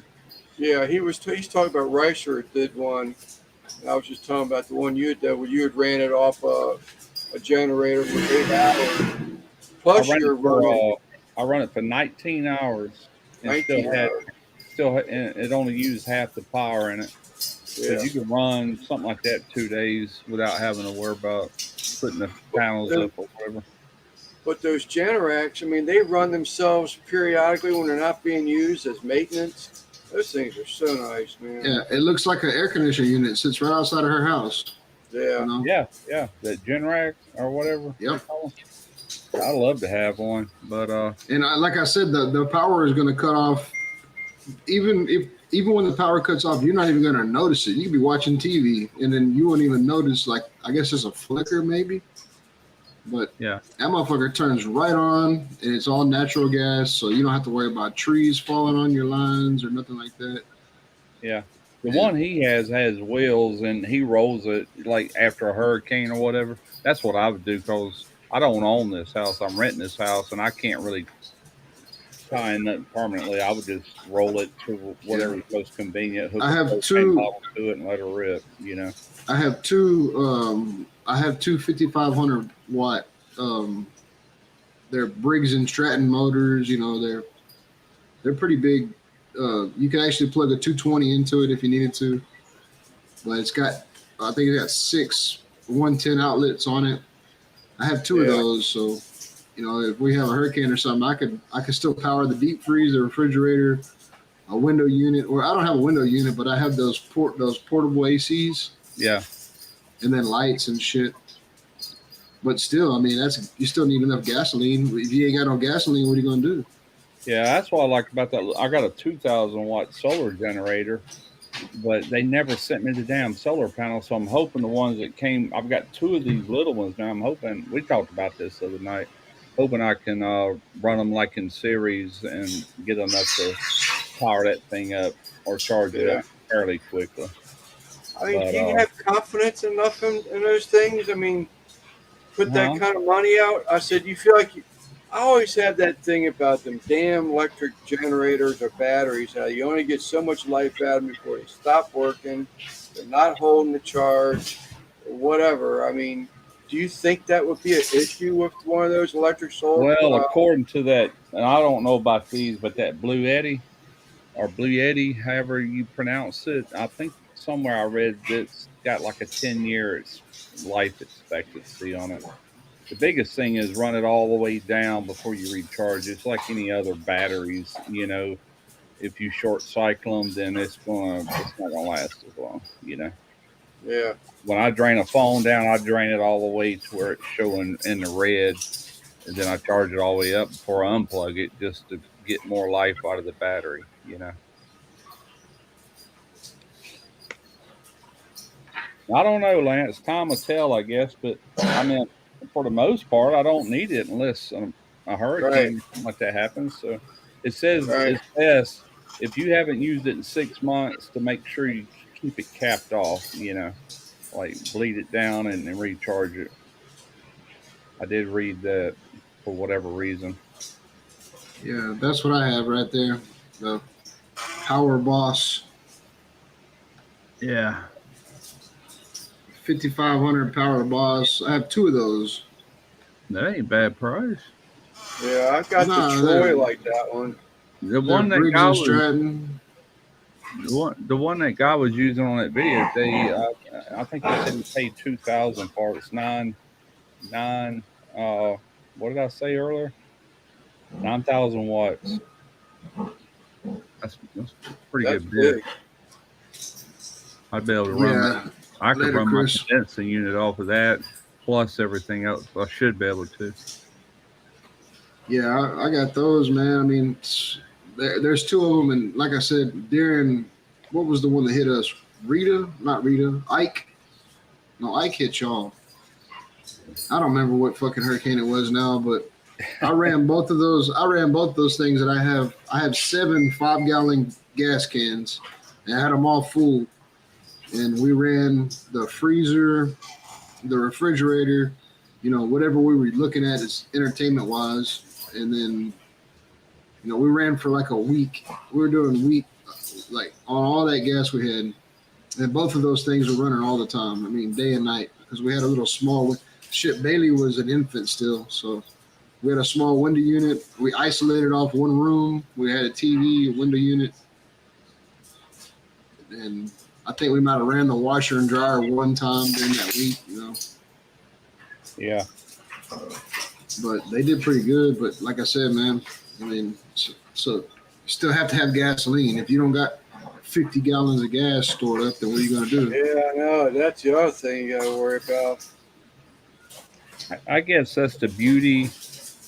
I don't think a solar panel can ever hang with a fuel powered generator. First off, but it's just keeping a freezer and refrigerator going.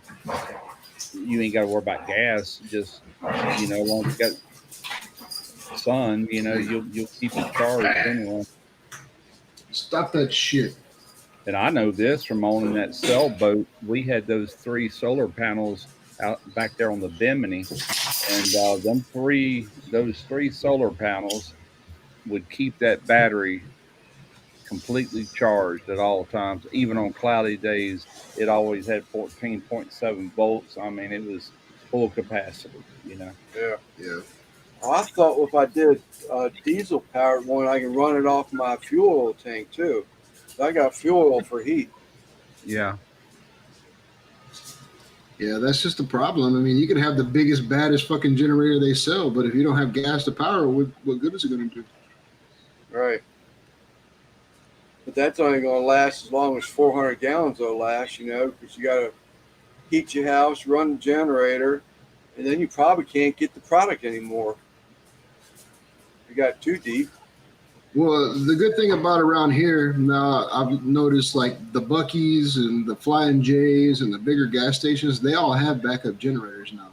So during a hurricane, they're not going to be closed. Now, how much fucking fuel they have to sell is one thing, or how big of a line are you going to have to sit in? But you know who else has them? I seen this on a video not long ago. They're talking about all these hurricanes and disasters. As long as theirs is not destroyed, they run it on backup generators. That's Waffle House. You'll see a Waffle House up and going, during oh shit, I got to plug this computer up. Is he going to pay fucking $35 for some pancakes? No, I don't know. I just didn't realize it until I watched it. I watch all kind of shit. I wish the old lady with her. She's got that's my biggest. That's my biggest thing is I have 2 nice generators. Them 2 generators can keep me go up and going during a storm. Well, something that I have now that I've never had before a hurricane is this fucking reef aquarium, dude. I got so much money tied up in this fucking aquarium. Like if that thing goes 8 hours with no filtration, all my coral and shit dies. Damn. So I gotta make sure that thing stays. You can bet one right. thing. The Waffle House we had in Pascagoula when Katrina came, I bet you they wasn't open because they were like 6 foot of water inside of there. Yeah, that whole city was, man. They're on the roof. I call that the Awful House. Yeah, I was just getting ready to say that. We call it the Awful House. I tell you what, though, I did used to enjoy after a night of karaoke and drinking and stuff. We'd all go to Waffle House, man, and just pig out. 3 o'clock in the morning eating breakfast. I got thrown out of a Waffle House one time because they served me some pie that had mold on it. Ooh, that ain't good. And I might have had a couple beverages. I wasn't singing karaoke, but I let them know. I let them have it. I let them have, They were like, just fucking leave. I don't care. But yeah, no matter where you're at in the country, if they put you in a cheap hotel, there's going to be a Waffle House next to it. Oh yeah, yeah. That's just the way they market it. Yep. Now, me out of Troy, I've never even heard of Waffle House. We had, not even here, south of here, called Biscuitville, where you can go in there and get anything you want on a biscuit for breakfast and stuff like that. But I never heard of Waffle House. We have what's the other one we have? House of Pancakes. IHOP. IHOP. That's it. IHOP. Yeah. And Google the cheapest hotel you have in your area, and there's gonna be a Waffle House next to it. I promise you that. Not here. You don't have Waffle Houses? Only like in the outskirts of town, like way the fuck out. It's like when you're driving through Texas.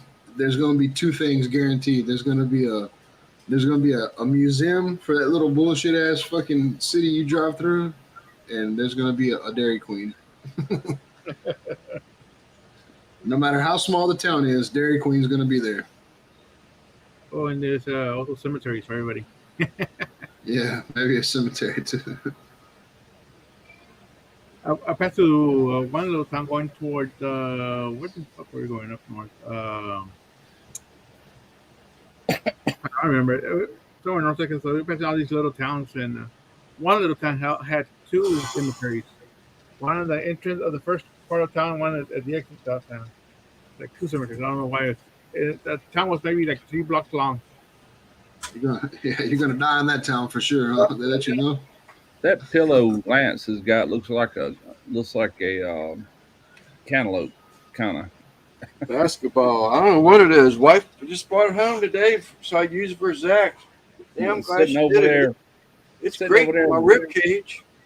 sitting over there at a Shit. distance. It looks like a cantaloupe. I never have to worry about that fucking pillow ever dying because I already seen Lance can bring that thing back to life. I seen him give it CPR. I'll kick back behind me here.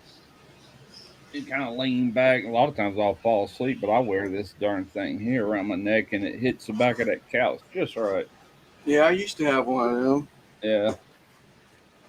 It also Yeah, I see a lot of people on airplanes with that shit. Those neck pillows. Trina got it for me one of them times I was having issues with my neck, which I got issues all the time. It's pretty limber tonight. But anyway, it helps. But I gotta go pee. I'll have to pee in a little while if she'll ever bring me some beer. She said she's waiting on the slaughter of the pig, taking forever. She's at Whataburger. They got it. It said limited time, but they got a BLT, bacon, lettuce, and tomato sandwich. I'm like, man, bring me that. That sounds good. Yes, indeed. I love a BLT. Me too. Damn. Heck yeah. Damn, that sounds great actually right now. Yeah, I was looking through their menu earlier, and I took a picture of it and sent it to her. She goes, "What the hell is that?" I said, "I want you to get me the one on the top left." Anyway, limited time offer, Southern. Wait a minute. Oh, there it is. BLT sandwich, limited time. Yep. Get ready to have the front door open. It's starting to rain. Well, Yeah, we don't have a Whataburger either. oh, she's I've almost heard a lot about I'll them be right now. back. I'm gonna go unlock the front door because she's right down the road. I'll let her get a little closer. When you get a Texas, we'll take you to one. When Lance gets to Texas, we'll take him to a Whataburger. Oh, Yeah, I've never had one of them. I'm not And crazy. there's another one that's supposed to be. I hear a lot of people talk about it. In and Out. Yeah, they're supposed to be good. Whataburger's okay, but I'll tell you the truth. One of my burgers I like, instead of one of them fancy all this, I'll get 2 of them juniors. The little burger, you know. I'd rather have that, man. But Like a Wendy's or something. Huh? From more like a Wendy's. No, They from got a junior burger. Whataburger. Okay. Yeah, we got Wendy's.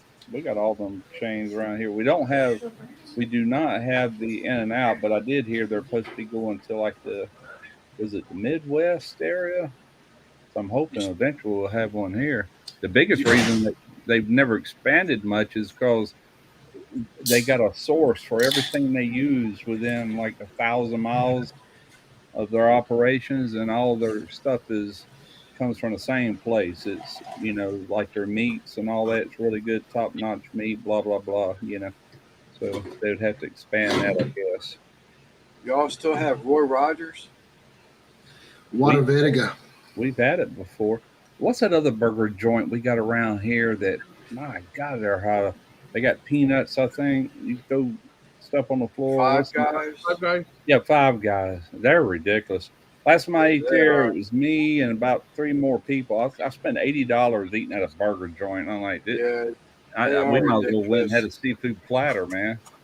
Yeah, This past week we spent $45 for 3 Subway sandwiches. yeah. We used to have. There still is one for Roy Rogers, but they have that double R burger, and they had the fix 'em bar. Man, you used to be able to fix them burgers up or whatever you want to do. Put anything you want on it. It was so good, but now they're all gone. There's one left. Y'all ain't got no. Y'all ain't got Bun B Trill Burgers over there though. So, Bun B is a Houston rapper, and he opened up a burger place called Trill Burgers. It's supposed to be like, I don't know. It's supposed to be some hype smash burgers. I'm pretty sure it's just because he's a rapper. It probably ain't that great, but yeah, we don't eat out, Sheena. Very rarely ever do we eat out. There is a place where my wife's from, Northern Neck, Virginia. It's called a Northern Neck Burger. Now you talk about hamburgers, man. You can get a hamburger any way you want. You can get a hamburger with a crab cake on top of it. You can get a hamburger with Swiss mushroom and cheese. You can get a Salisbury steak hamburger. have you ever had a hamburguesa mexicana? No. Tell him, Simon. Yep, I've had it in Mexico. I've not had one here. That's the shit right there. Yep. They actually put a big ass piece of ham on the patty. I'm thinking about a month ago I thought about do one here on the Blackstone. Yeah, do that, man. I haven't I'll had watch one it. since I was like 10 when I was in Mexico. Oh, is that right? Yeah, they Yeah. have. That's what that double R is. It's sliced ham on top of a hamburger. Yeah, this is so it's a hamburger. It's got a slice of ham, and that's no regular ham. It's not like a deli meat or anything like that. The one I had jalapenos in it, onions, Aguacate. yeah, avocado. My goodness, I don't remember. I have to. I'll have to talk to my cousins in Mexico to figure out what was all in it. Yeah, that's the way they are here. They're big though.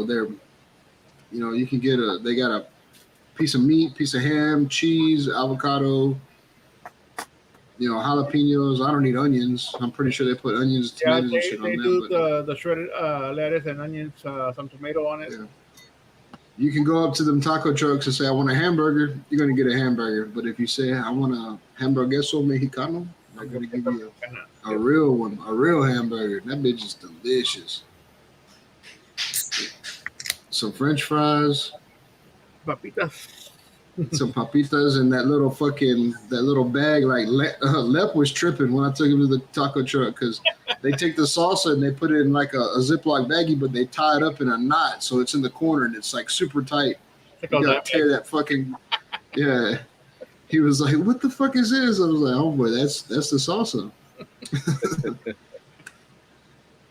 That's the way they do it. Yeah. Man, I was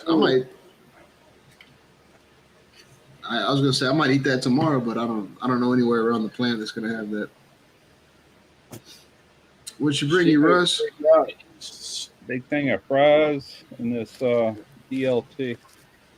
Yeah, you just poke a Sheena's hole, been you rip picking that out on corner some off. brisket lately. You got a white wrapper. They ain't put no cheese on it. Bacon, lettuce, and tomato.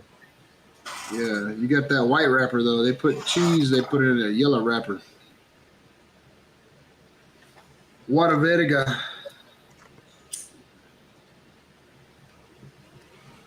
I ain't had Whataburger in a while. Then there's one right down the street from us. Christy always asks me, "What do you want for dinner?" I don't know. Next time I'll tell her I want some Whataburger. Spicy Ketchup. ketchup with jalapeno.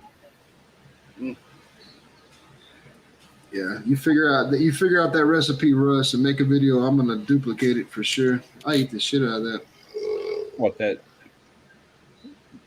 The ketchup? And the spicy ketchup. So what I did, put sriracha in it. You can buy the Whataburger ketchup, spicy ketchup at Walmart. You goddamn right. You can buy it on Amazon too. I got some in the refrigerator. Yeah, I see it every time I go in there. We buy it sometimes. That's all I want. Like shit, you go on a Whataburger, just give me some fries and some spicy ketchup. I'm good. Yeah. Heck yeah. Have you had Lance, have you ever had a Whataburger before, Lance? No, never. 200 yards. Dairy Queen, he's never had it. Wow. Have you had the Dr. Pepper shake from Whataburger, Russ? Dr. Pepper shake? Oh, yeah, man. Those are good. Sorry, sounds interesting. Yeah, it's just ice cream with the syrup from Dr. Pepper. Hmm. You know, I go to that Flying J's over there a lot. And I sometimes I buy fountain drinks. The other day, I guess either they were out or they didn't connect the fucking the soda water to it, and I got a big ass cup, man. And I got in the car and I took a drink out of it, and it was nothing but syrup. That's all it was. You know, the fountain drinks, they connect that box of syrup to the water or whatever it is. Yep. Man, that shit was just raw syrup in the cup. I threw that shit away right away. I took a drink out of it. It was like thick, sweet. Like all I got was 100% syrup. Have you ever gotten where it was like just water? Yeah, I've got it like that a bunch. Yeah. I've been waiting Yeah. since breakfast to get this. You I had, ain't what did I have for breakfast? Oh, a bagel with onion and cream cheese. I had, man, I remember what I had. Christy had a stuffed chicken. It was like a jambalaya stuffed chicken today, boneless. Good. She Mhm. put it in the oven and cooked it. I don't know where she got it from. It's pretty good though. Sounds good. It's a lot of work, man. Be boning out a whole chicken. Nah, she bought it. It was already, sealed up and shit. Just throw it in the goddamn oven and cook it. I tried that. What? Was it a whole Last- chicken, Randy? Yeah, Yeah, I They're get them small. like that. They're deboned and stuff. right. I'm like, The only thing that's got bones in is the wings. a lot like I that tried video that I last did week. while back. I cut the wings off and then I deboned the rest of the chicken, kept it whole, stuffed it with rice and carrots and celery and onion and all that good stuff. Yeah, I seen that on Facebook. That's the same method I use as Jacques Pepin, his Jacques method Pepin? for deboning. Yeah. Yeah, that's rough, man. That's some knife skills. It is. Now I had another one, and I didn't put it on video, but I still got the pictures on Facebook. But I deboned it without cutting down the middle, and then Oh wow. pressing it back. Yeah, that's tedious. Yeah. Yeah, that place that we go to in Louisiana, it's called Abears. It looks like it's spelled Herbert's, but it's pronounced Abears. Hey, Bears. Yeah. And they're known for their stuffed chickens. And they got a big ass round table in there, and it's like what is that, like Teflon or whatever the hell cutting boards are made out of. And that's all them ladies do is they sit there and debone chickens all day long. Fucking sew them up with that butcher's twine. They stuff them with everything. You can go in there and get alligator and frog legs, stuffed fucking chickens, and whatever you can imagine they have in there. That's some work. I don't know if I got a picture of my phone of It's that called chicken. a chicken ballatini or something like that. Yeah, Chicken ballotine. Yeah. ballatine or something like that. What'd you eat for dinner, Zach? I went and had a sandwich, but I had a lot of chicken left over that I ground up with that green chili, hatch green chili and mozzarella. I made those for patties for lunch today, and we had one left over, so I made me a sandwich out of it. So what's up? I'm gonna jump off here in about 5 minutes. I gotta go in here and fucking shave and get ready for work tomorrow. They're gonna I'll put bitch at me if some, I go in there looking like this. I put some Cleveland Mustard Company jalapeno mustard on that subbitch, and it was good. Lep sent me those Cleveland Mustard Company mustards. It was jalapeno mustard, regular mustard, and brown mustard. And let me tell you, if you have the opportunity to buy those, it's good. I believe Yeah. that. Yeah. Really good. You know, That Ohio mustard, you saying that Lep has? Yeah, Cleveland Mustard Company. It is so good. They sent me All 3 right. of them. They are delicious. I think Troy has some of it. Yeah, Troy, I was don't you thinking have about some of that ordering Cleveland some. sauce? The jalapeno I am almost out of because I use that on every sandwich I make. It is absolutely delicious. It is so good. And the brown mustard, it's really good. I love it with hot dogs and with a little bit more like a sauerkraut taste. That brown mustard, it's really good with hot dogs, like a beef sandwich instead of a chicken or a ham. It's awesome. The regular mustard is great, but man, that jalapeno mustard, Yeah, that's Troy sticky. says he's got the game day mustard. So game day mustard is brown mustard basically is what I was explained that people in Cleveland explain or call brown mustard is game day mustard. So good stuff. Yeah. Yeah, Troy said he used it for a binder today. Oh, nice. Now I really like brown mustard with the big old seeds in it that like pop when Yeah. you bite into it. But you know it's like $10 a bottle, and you only buy it at Christmas time. You know, I was talking to Lep on the phone. We had I don't know, like a 30, 45-minute conversation, and we were just talking about how good that shit is and what different things we eat on it. Uh, that's good though. I like that Zataran's brown mustard. That's one I like. That stone You're ground. talking That's real good. You're It's talking got about Creole mustard, Randy. Creole mustard is made by Yeah, Zataran. Creole, Yeah. Creole mustards, Yeah. that's good. Used that all my life. That mustard that pops when you're in the like pops when you bite it because the seeds are so big. It's in a jar and you got to scoop it out with a spoon or a knife or something. It's in a glass jar. It's kind of like Grey Huh. Poupon. You know, you can only afford that shit once a year, kind of thing. Yeah, I eat that I eat that Zataran's, that Creole mustard on my hot dogs and shit. Yeah. hey guys, I'm That shit's gonna good. jump off. To start. But I'll see you tomorrow and Tuesday. All right, See you, buddy. Simon, All right, I'm gonna jump off. I'm gonna jump off too, man. I gotta go do some. I gotta go manicure. I gotta go manicure my face. Yeah, Gotta we've go been shit, running shower, and almost 4 hours. We thought maybe a couple hours. So we're still doing good. But yeah, I'm gonna hop off myself, get everything set back up. I had to rearrange. I needed a table to give CPR to on. So I gotta put all my shit back now. The heck? Yeah, I appreciate that, Zach. I appreciate you taking your time to explain that shit to us, man. I know I was making jokes at first, but I had to jump on and tell you, man. I didn't want to interrupt you. You know, like it's some important shit you're saying. Yeah, no, that was good. Yeah. I think everybody should learn a little bit. Even if you just learned a little bit, that little bit helps. Right. If you don't do it perfectly, don't worry about doing it perfectly. If you just do a little bit, it's more than before, right? They can't get any more dead. They can only get more alive, right? So don't worry about doing it perfectly. Just try.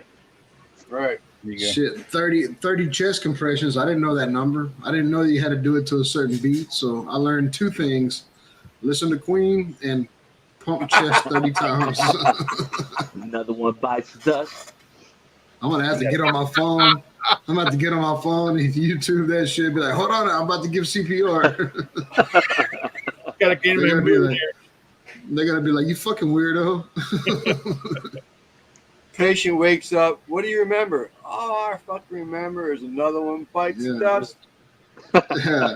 What an awkward song to listen to while you're doing Oh, yeah. CPR.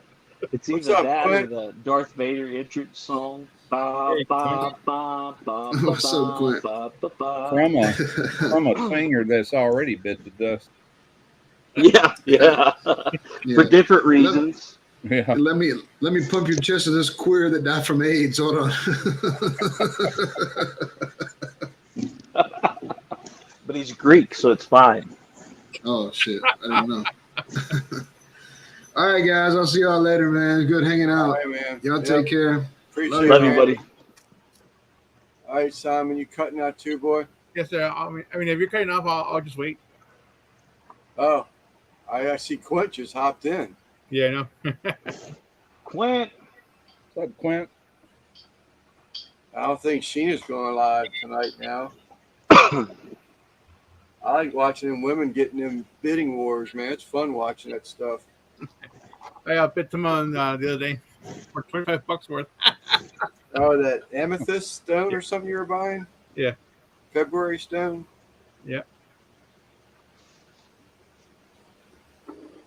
But yeah, I'm gonna go and hop off, guys. See y'all later. All right, Simon. All We'll right, see you Simon. later. Have a good night, buddy.